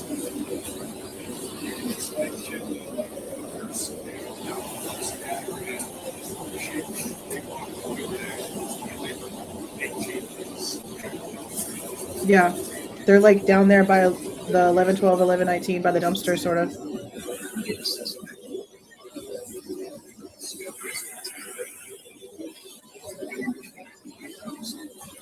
Last time I read a comment on their page, I heard he wrecked it, but I don't know how bad the wreck was, or somebody wrecked it. Somebody messed it up.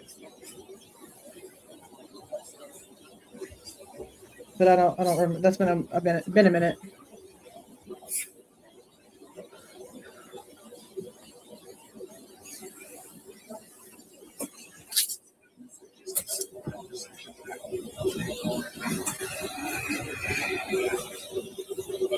No, Dot is definitely not Justin. Justin is his own drama.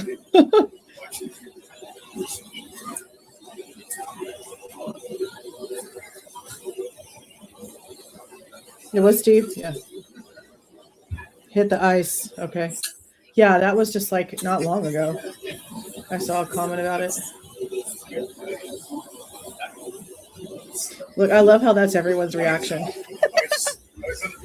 No, don't. Oh, thank you for the $6.99. Animals are angels. Thank you so much. I appreciate that.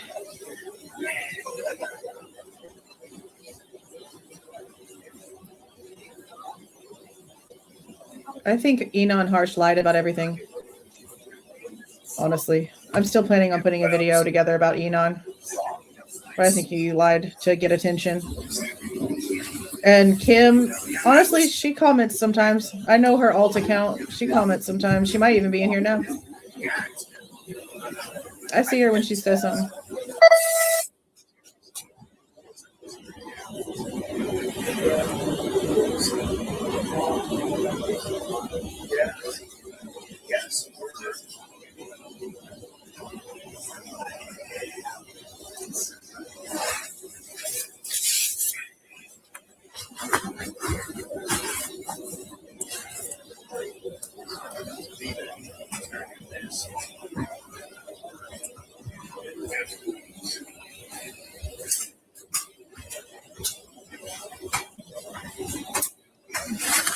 Who's this? Ugh. She gives me stank face, bro. Instantly. I just can't stand Hushley. Come out. What a brat. God, I can't stand her.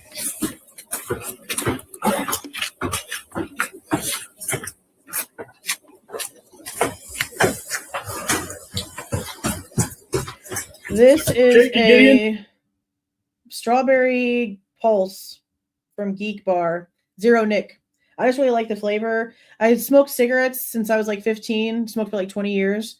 It's been like a few years, and I'll be 38 next month. So it's been a few years since I've quit.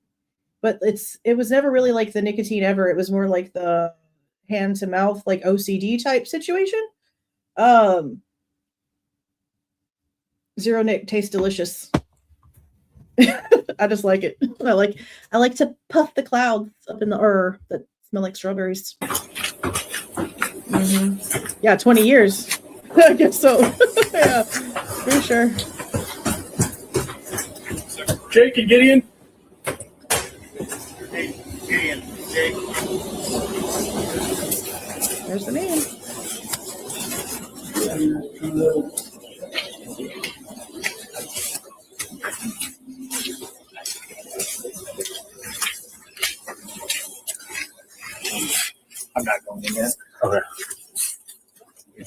We're gonna be here a while.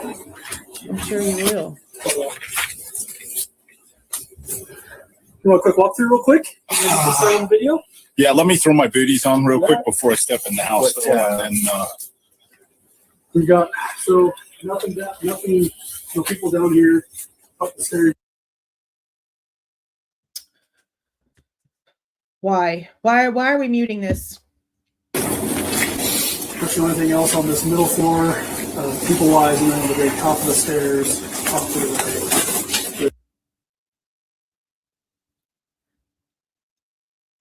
Connor got this after we see the crime scene photos from ISP. Like, why are we? I'm not sure.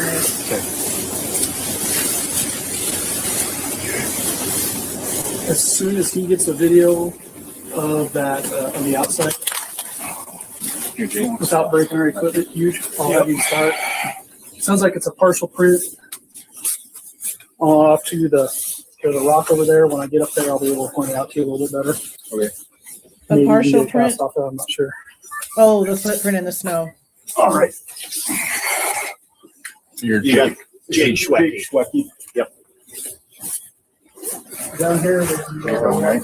Yes, I am. You need some booties? I go. You're getting. I am, yes. There he be. Yeah, absolutely. Yeah.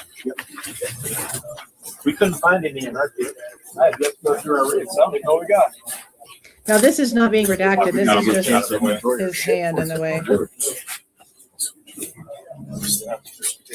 Yeah, I've seen the photos of them. Somebody posted it in the Really go to the wiki. in the little community tab post where you guys can post stuff. Somebody posted the photo back there. I know a lot of people are claiming that like it looks like it's the same exact print, and it could be because we know that they went in and out several times. That before Kaylee and Maddie and Zoe took off to go to the corner club, that Zoe and her boyfriend and several other people were over at 11:22 after they woke up at 8 o'clock. So they very well could be from the night before. I mean, who freaking knows anymore? They also, I don't know where in the documents, because there's still some of the ones that were like dropped and then removed that I haven't finished reading because they're long as shit and there's a million things to do here. So I don't know when it comes to the cast, like what they've put in those forensic documents. I only know that in one of the one drops that we got is an email where weeks after the investigation has started, ISP Forensics is talking to, I believe it's ISP lead, and asking about where to send off the shoe impressions and the tire impressions. So stuff is just like sitting around because home dude's like, oh, I thought that they were already sent off where they had to go. And she's like, no, we still have them. Like, what do we need to do with them? See what I mean? Like simple things like that. Like this is probably the most important thing that you've got going on in your careers for several different departments. And there's not a lot of communication when it comes to the police telling them exactly what needs to happen. It's like the cops are just sort of like letting things slide out of their minds. And I really wonder if it's because they thought that just like the FBI was just going to handle it and then they were just going to follow suit. Because a lot of it on the organizational side of all of this seems really freaking disorganized. Shit for it.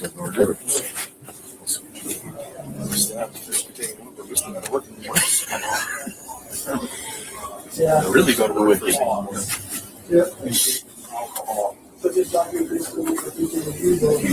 Something about alcohol, I guess, because I can see a bunch of it. Video or just cameras? We do both. Like homeowner, and they're renting out. That's what they got to do. All right, so Talbot, Jake, and get in. Oh, I didn't come here. You got babies? Fits everybody, I think. Did they just make a short joke about Payne asking if they had baby size? Is that what he just said? So you guys run an actual video or just cameras? We do both. Like homeowner, and they're renting out. That's what they got to do. All right, so Talbot, Jake, and get in. Oh, I didn't come here. You got babies? You got baby size? Fits everybody, I think. Love it. No, you're good, man. Yeah, yours. That's hilarious. And realistically, now that we're starting this, we can start cutting people loose. I think we only need one more body here. Shane and Mitch are on back door right now. Thank you, sir. Appreciate it. Permission. So work with Roger. I think what we talked about with them That is was having funny. one officer present only. But already cut everybody else loose. You guys have been here long enough. Debunking switching out here, or are you gonna cut out? Did he go home already? Tyson said he could go home, but he's sitting at the PD because he says he doesn't want to go home until I get home. So I don't know if he's. Dude, you're beautiful.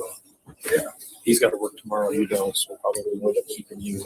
Unless Tyson needs you to work tomorrow. Oh, thank you, Jaggers. Thank you for the $4.99. Well, that's I what we're here appreciate for. that. Yeah, dude. I think as long as Shane's good with it, you can get out of here. How does it? Yeah, because he's going to take all the evidence back. We'll get it booked. That's why me and him are here.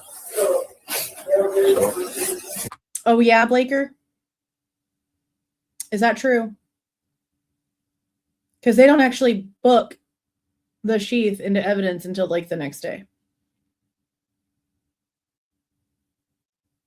That should have been the first thing that got logged. That's the most important thing they claim they have.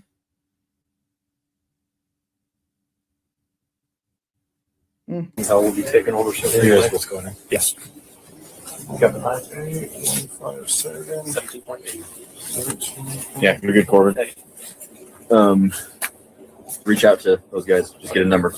Yeah. I got that. I got it. Okay.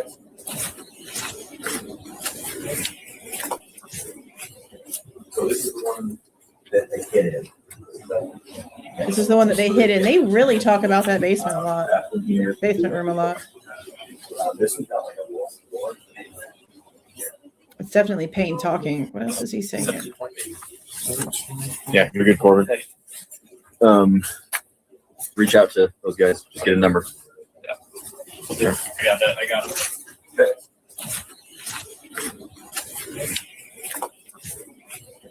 Good night. That they hid in. That's so interesting word to say. This is the one that they hid in for 8 hours.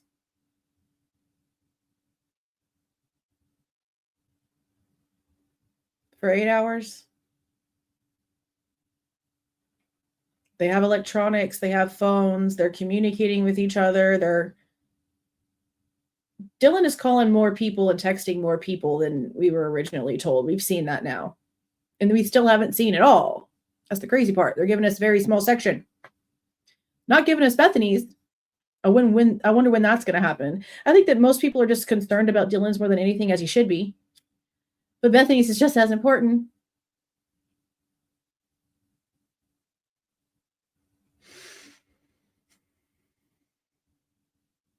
They hid in there. Okay, Payne. This one's got like a wall floor. I don't know how they're not questioning the damn delay.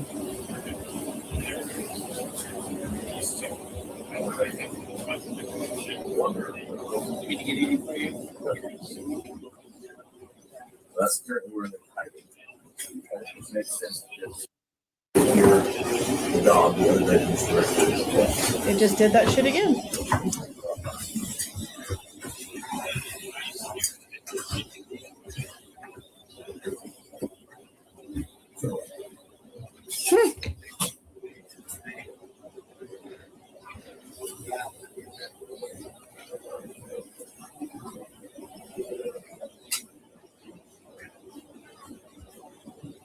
Oh, thank you.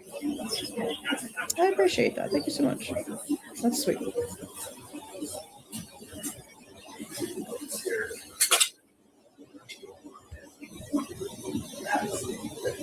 Bethany said they did, but I noticed that they didn't do anything with them. Which is weird, right? Because we know that Kaylee's blood was on the table. And we know that on the edge, towards the wall that has the bar cart, there's like a slice type. I think it's labeled F, and it's like an unknown. They don't have an answer for that one, I don't think. Do they have an answer for that one?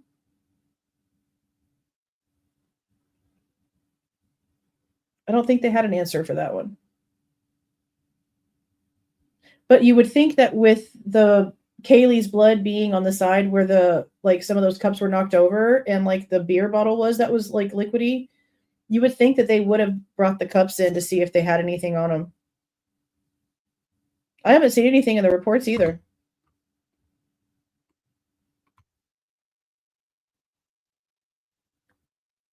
I don't know. I don't remember if I feel like F didn't have an answer. I know that Kaylee's was on the section that was the opposite of where the knife was dropped, which means that that one theory about Kaylee's blood being on the table because it was on the knife and on Hunter and other things is irrelevant now because it's been proven wrong. I don't remember F having an answer. I'm going to have to go back into the report because that's one piece that I recorded but haven't put out there yet when it comes to the reports because there's been all this other back and forth stuff. I'm going to have to go back and check. But that video should be out like this week because it's already recorded. I just have to have time to edit it. Oh, thank you for the $13.99. I appreciate that. Animals are our angels. I appreciate that. Thank you. But no, I think the cups probably should have been. That whole situation makes no sense. How the hell are they supposed to expect us to believe that somebody somehow got blood on that side of the table and the only thing that fell over was one cup? Like, there's no way that that table wasn't put there after everything was said and done. It doesn't logistically make sense. There's no one skinny enough that could have gotten past that section. It's like this wide, especially in like a heated situation. Like if it was on the opposite side facing the couch, then it maybe wouldn't be so weird if it's like happening like in the moment. But it's on that side.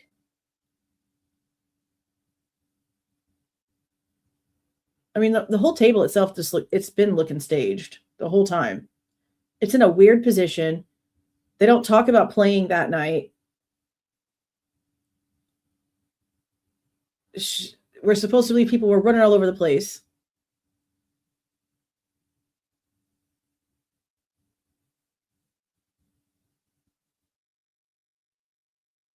That cut on that table is so freaking strange. It really is like super freaking weird. Well, thank you for the $4.99, Kim. I appreciate that. Thank you so much. It's very odd.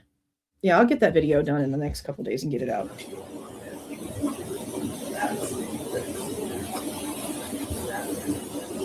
You guys can come shuttle and stuff to the door or whatever.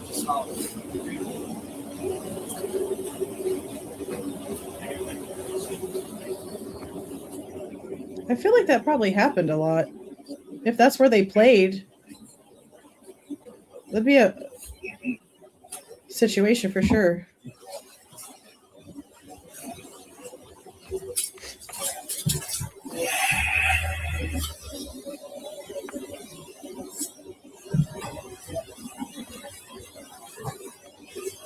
At the top of her lungs, or just in general. Just in general. And if we can hear thuds and shit going on, like somebody screaming like that, like someone screaming out for help, actually, like you would definitely hear it. It's just so strange. This whole thing is so freaking strange.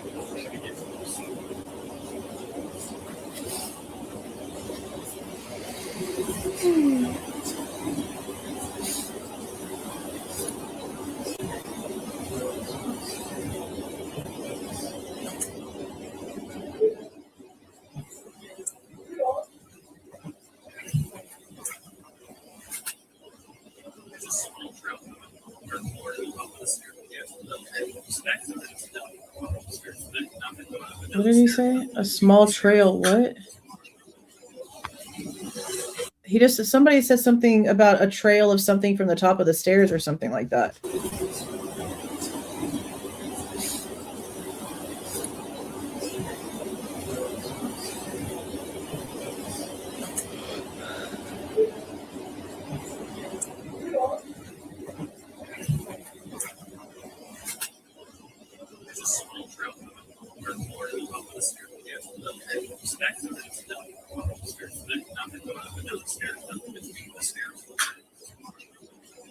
Lots of stuff about the stairs, but I can't hear what they're saying.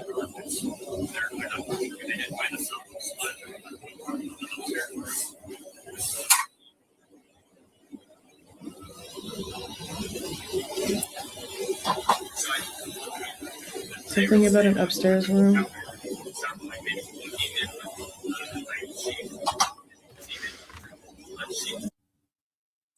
I just heard him say something about a knife sheath.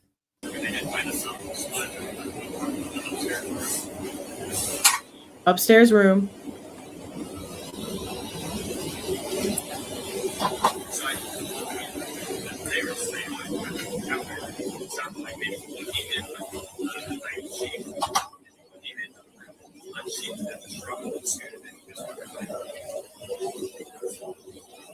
He just said knife sheath. He said something about an upstairs room, and then he mentioned a knife sheath. One more time.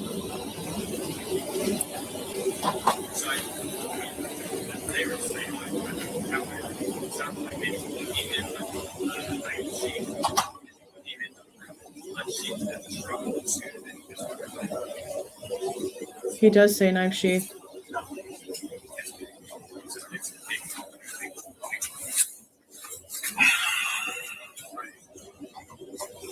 It's the first time we've heard them say it on the damn camera. Oh my God. One more time. I need to write the timestamp down. Finally. Shit.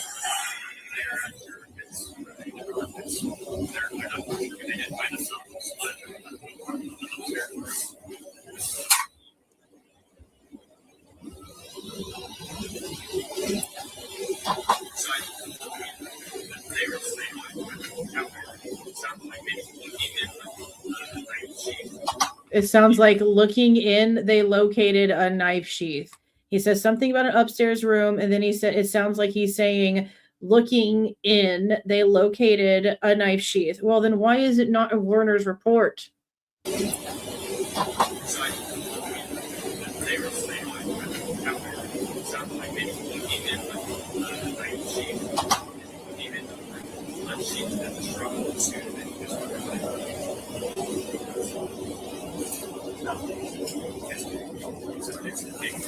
Interesting. Finally, who's talking though? I can't tell if this is someone inside the house that this camera is picking up, or if it's somebody down at the freaking street. It sounds almost the same, like distance away as the people at the street are like, but I can't tell. It starts at like, well, I have it written down at 4820, but the like knife sheath I think is set as at 4837, and I didn't 3x any of this, so it should be the same. As a matter of fact, because it was decently clear, let me try something. Let me try something real quick. Let me see if this works. I'm going to do like I do, and I'm going to show transcript and see if the one on Connor's channel actually picks up the fact that they just said that. No. The background noise is messing up. Yeah, the background noise is messing up the way that YouTube's transcription will work, and it's not picking up sheath at all. And the only time it's picking up the word knife is when they're talking about earlier, when we could actually hear them a lot better, and they're talking about how Hunter went to get to a knife from the kitchen. But it can't pick up. It can't pick up it saying it. I'm glad we finally freaking heard it in the cameras. That still doesn't explain to me why we're not hearing it in Werner's report. If they're looking inside, they located a knife sheath, then how come we're trying to be told?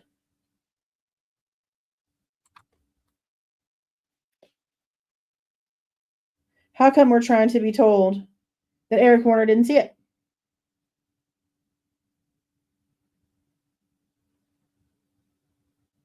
So it doesn't make any sense to me still.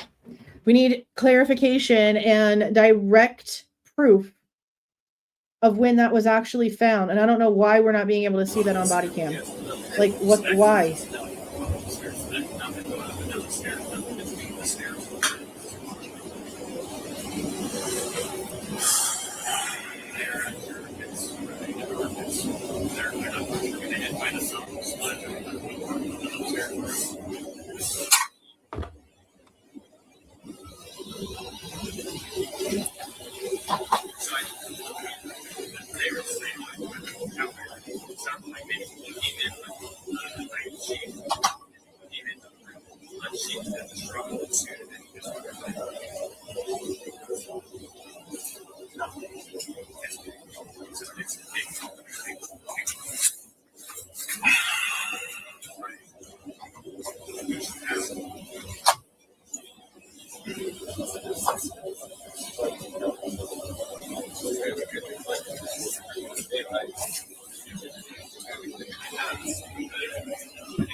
can't hear anything. You probably just should go home. Well, he just told me I'm going to be here a while, and since you're working tomorrow, they said you're good to go. So I just try to find a ride home. I don't know how long I'm going to be here. All right. Yeah, apparently they're going to be here for hours. And I don't know if they plan on making me stay here the whole time, but great. Yeah.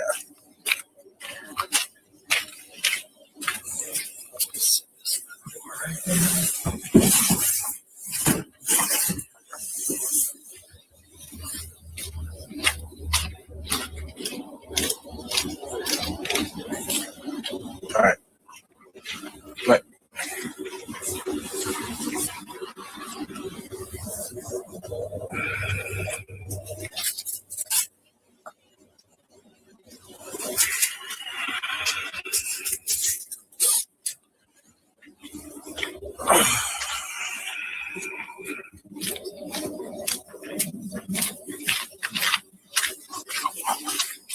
We'll add to the light. More lights inside. Definitely going to use one of those inside. Use these that murder suicide. Oh, right. You going for that one? Yeah. What he said? So obviously the whole Ethan did it and then took himself out crap that started in the beginning that had to be debunked by Fry. What was it? Was it like on the 16th or in the first press conference that he had to ixnay that? Obviously the cops were the ones who, because how many times have we heard them now like talk about that? That's crazy.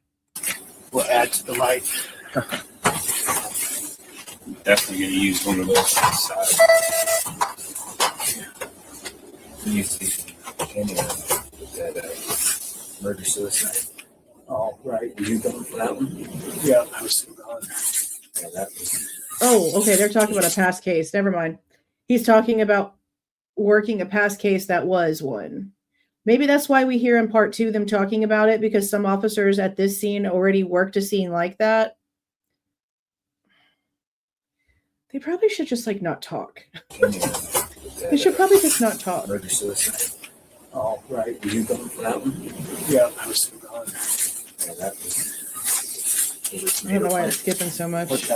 My recording didn't skip like that when I checked so it. it was that apartment complex, just like the single stories, single level, and they had a victim here right at his door, and they had one next door down because they were both neighbors. So the middle guy was the shooter, and he was dead in his doorway too. But, yeah. That happened in Moscow? That a guy shot a guy a couple doors down and then shot himself in the doorway of his own house? That happened in Moscow? But nothing happens in Moscow. What you mean? But these things worked awesome out there. Just lit them up. So.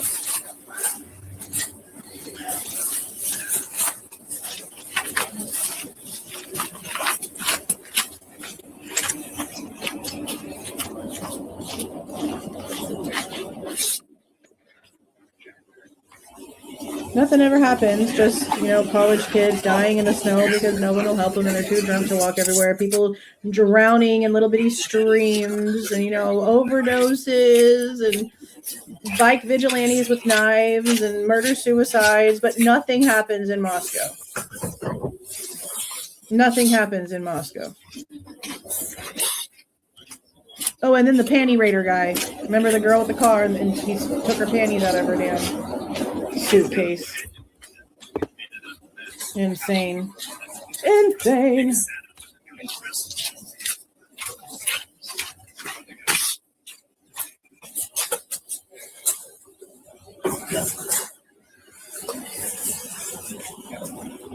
There's a little bit of drinking going on. This is a party house, that's for sure. Yeah. So doors probably weren't even locked. You think they ever are? Yeah. It's crazy. Push key or push padlock. Yeah. I think that would be easy. Yeah. It's not very.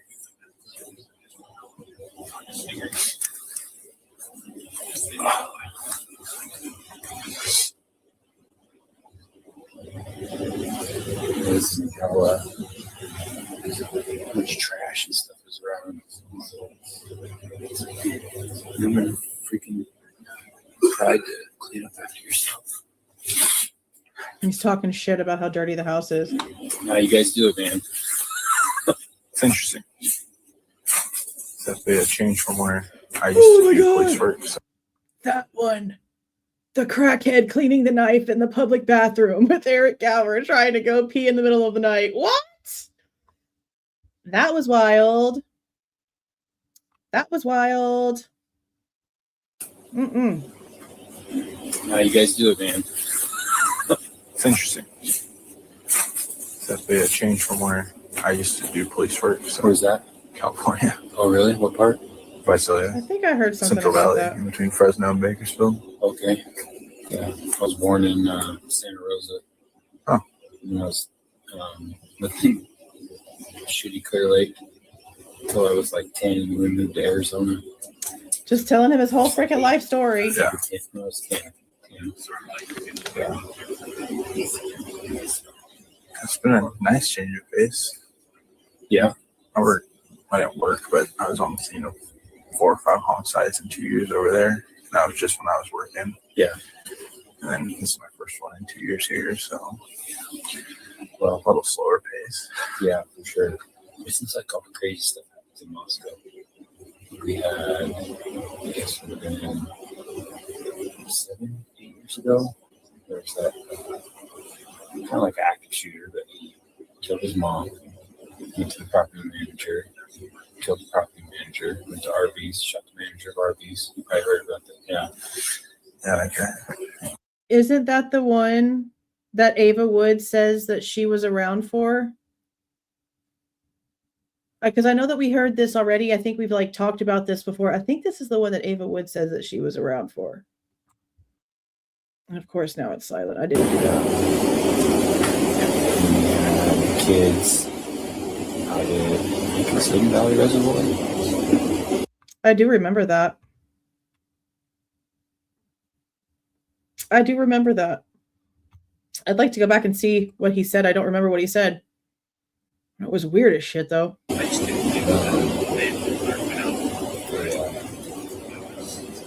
Shot one of your friends, buried him. Some weeds, and then they went on the run. Wasn't it an accident or something? But then they're just like, and they're like freaked out. So then they, yeah. I heard like one of the suspects was like getting all nervous and said he was gonna like go talk or something. So the other suspect started shooting at him while he was like running away or something. Like, Jesus Christ. Yeah, they're talking about other cases. But nothing happens in Moscow. Crazy ass shit. It came over right before 2020, like December 19th. And then all we've had after that is like OISs or that murder suicide. And that was easy. Yeah.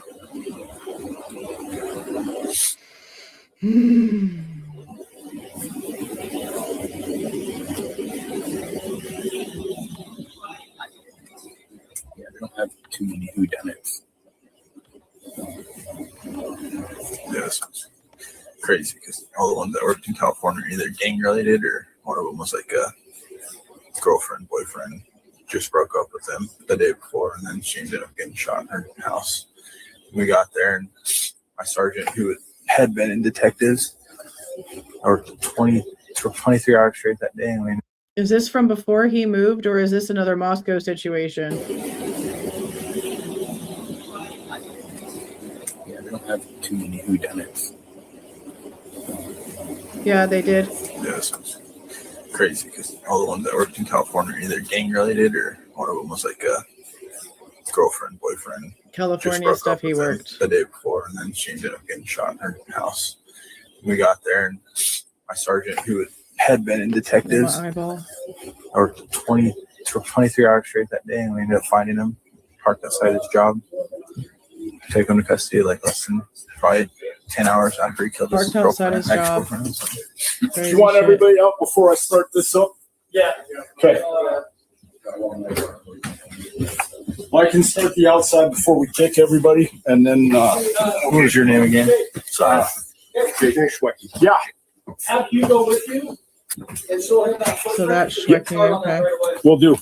Once you walk with me, we'll do the outside. I'll show you exactly what you're looking at, and then Lights. I'll come back and get my cast. Those are some big ass lights. Do you want me to set this stuff out for you, Hugh?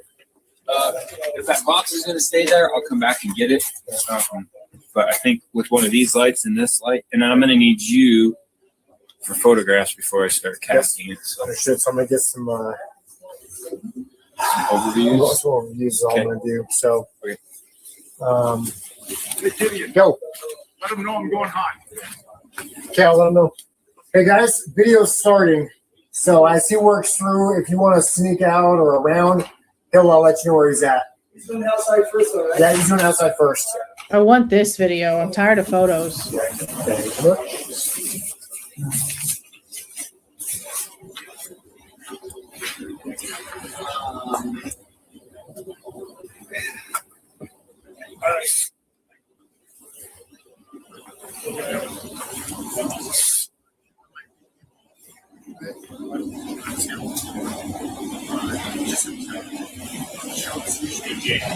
Yeah, you want some more light out here? No, I can go around. This has 3 minutes left, 3.5 minutes left.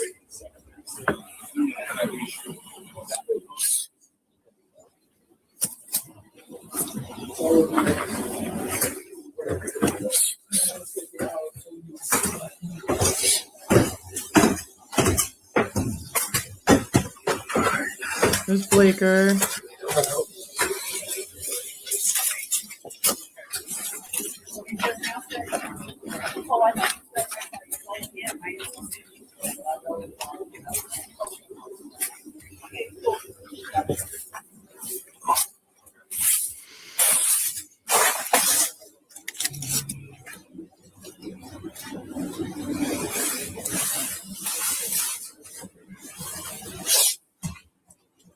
Payne's not wearing a cam, which I don't appreciate at all. I don't think Blaker is either.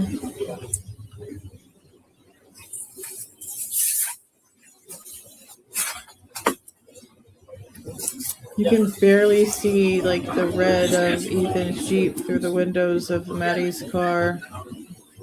The angles are so freaking weird.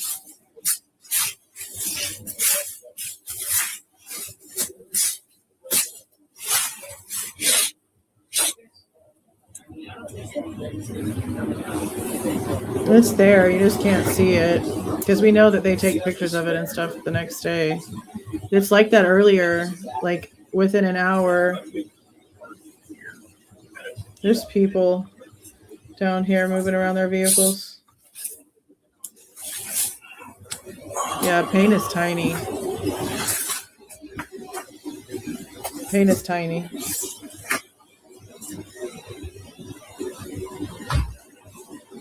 Yeah, it's a weird ass angle. Like, I'll stop it right here. You can see, like, through the window right here, you can see a little bit of the red orange, and then you can see a little bit more of the red orange right here. It's a freaking weird. This goes downhill also. So the angle, the whole thing is crazy to me. It makes it look like shit's gone, but it's not.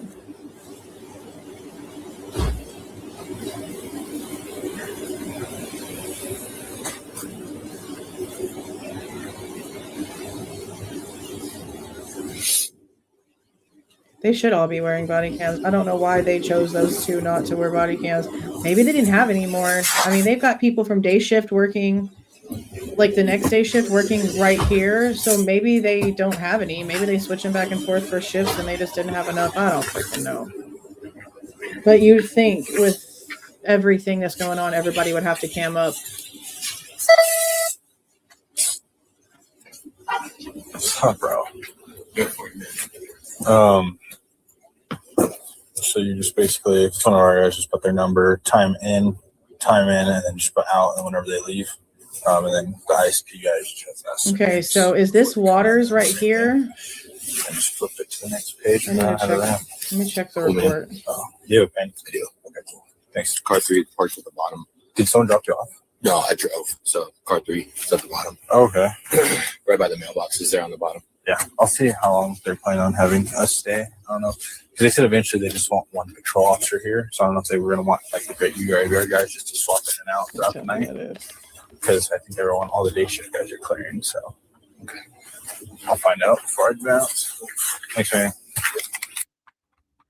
Oh, okay. So I found this in between the report that talks about who went to the funeral home first and when.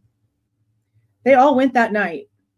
I know that there's been a lot of talk about the possibility that Ethan was actually there overnight, like Stacy said, because there's some weird stuff they're talking about in like the part 2 or whatever. But I just found the freaking report. I wasn't even looking for this report, but here's the report. I'm glad I found it because I needed to write it the frick down. This is what we were looking for. Okay. So Dustin Blaker on report number 97 in the Moscow Police Department records. I'll just read the whole thing because it's really, really little. On November 13th, 2022, I was at 1122 King Road assisting with a homicide investigation and search warrant at the address. Of course, we know this is after he's interviewed a few people back at MPD. Blank was called to remove the 4 deceased and then transport them to Spokane for autopsies to be performed. At around 21:28 hours, I had Officer Jay Waters follow Blank when they transported Xana and Ethan from 1122 King Road to their facility. I had Officer Waters stay at Blank with Xana and Ethan so they could return and transport Kaylee and Madison. I followed Blank from 1122 King Road back to their facility after they collected Kaylee and Madison. So Jay Waters went with Xana and Ethan first, and then Kaylee and Maddie left after. And it's not saying anything about them having to be left overnight or anything like that. Once at Blank, I watched PH blank blank place name tags on the 4 deceased along with corresponding numbers to help them identify them. I then placed evidence tape on the body bag, sealing the bags up until they arrive in Spokane and the autopsies can be completed. I photographed the evidence tape and I have burned these photos into a DVD, which was booked into evidence. I then saw H place the 4 deceased into a cooler located at his facility. So it looks like Blaker stayed on scene as Dana and Ethan were escorted by Jay Waters. That's the camera footage that I've requested. I haven't heard shit from them yet, but that's the footage that I've requested. And then it looks like Blaker ended up at the funeral home to then watch the bags and everything be sealed up and everything tagged and watch the 4 victims be put into the coolers. So no, there was no overnight next morning. This is the report right here that says that Blaker saw everybody leave that day. Like this is all for the 13th. And again, this is number 97. It starts on page 210 if you have the drop. That's not even the one that I was looking for though. I'm trying to find out when he got on scene because I know this says at 21:28 Jay Waters followed them. Here it is. At 18:53, there was a video saved under my name. Okay, this has something to do with before. At 20:51, he responded to 11:22. So that's not him. That just took over Morris's spot. That's what I said. We have time missing. So Morris left. Someone else came and took his spot, and then Morris came back. So yeah, we need to know who that guy is. And we need his timestamp because there's time missing in between the 2 Morris ones. So now at least we know from the report. Yes, I know that. That's why we were trying to prove that she was wrong because she's wrong. The bodies were taken out that night. And we know that it's not as they're moving stuff because in her report, there was 1 cop sitting there that was taking care of it overnight. And I said that from the beginning. That's not true. The bodies got taken to the funeral home. She was one of the first family members to know what was going on when things were being moved because she was talking to the school and getting a lot of information from them. So I said 2 years ago or a year ago when she came out and said that on some panel, I think at Comic-Con or whatever, why are you saying that? That's not true. The bodies were removed that night. Because the report said that they were removed that night. Blaker just said that. So again, there's some time missing here. And there's also more time left that they're at the scene after that other video of Officer Morris that we saw. So if what we saw based on the conversation that we heard about having to take 2 trips and whatever, we heard that in part 2. That would definitely mean that that was Xana and Ethan being taken out, and what we've already witnessed and whatever comes after that. So we've got a space in between, and we have a video after that's going to show Maddie and Kaylee being removed. That should be 2 different sections. 2 different sections.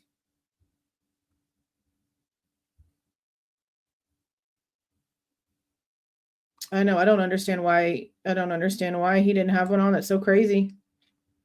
Well, thank you for the 5, Bianca. I appreciate that. Thank you so much. There's so many questions still. This is so crazy. So I'm going to eventually see how much time is in between and try to find out who this officer was, because there's like an inventory sheet that gives a list of everyone's names that were there. So process of elimination, we should be able to tell who's the in-between. That's the part I don't understand. And I said that. I said, people feel bad for you enough. You lost your son. Being in front of the house that he was murdered in is bad enough. That's bad enough for people to literally break their hearts listening to you tell the tale. Why are you adding something not true to it? That was my question. That was my question. Especially since, again, she was the most informed parent. They were the most informed parents out of this whole situation.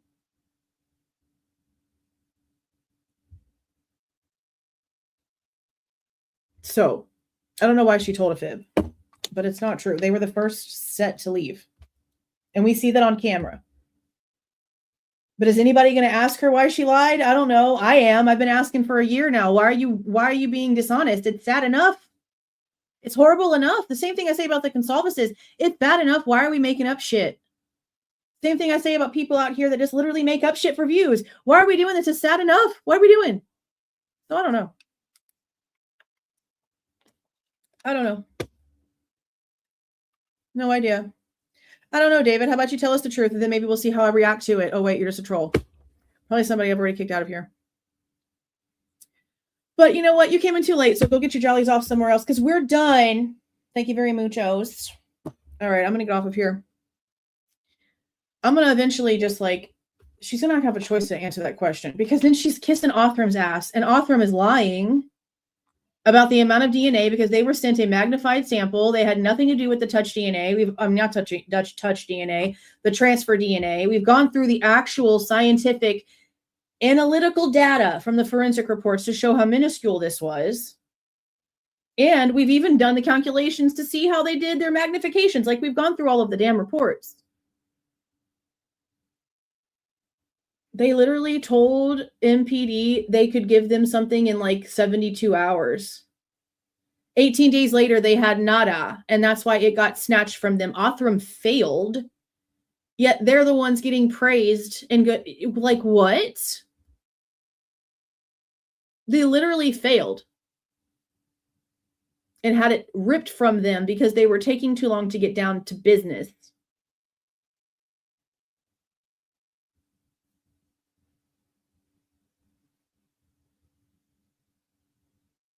That's crazy. That's so crazy.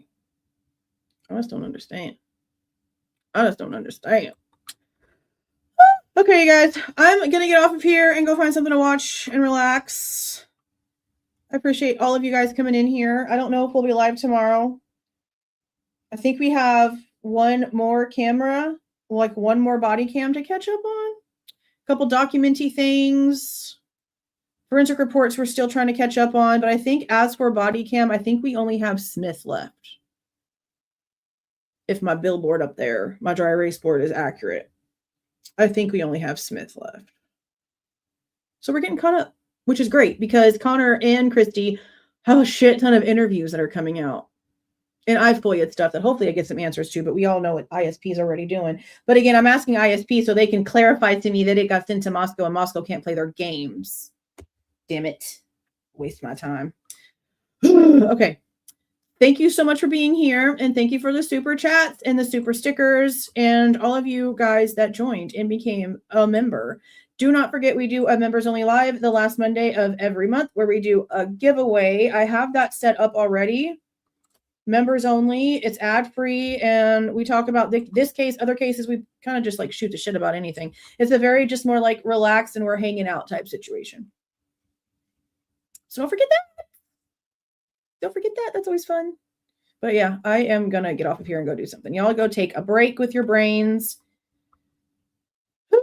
It's so much. Thank you for the 5, Mel. Thanks for keeping this going until justice is served. I just want the damn truth, bro. I really can't stand all of this. And I like repeat myself a lot, but you can't help it because literally everything has a question. Everything has all of these inconsistencies.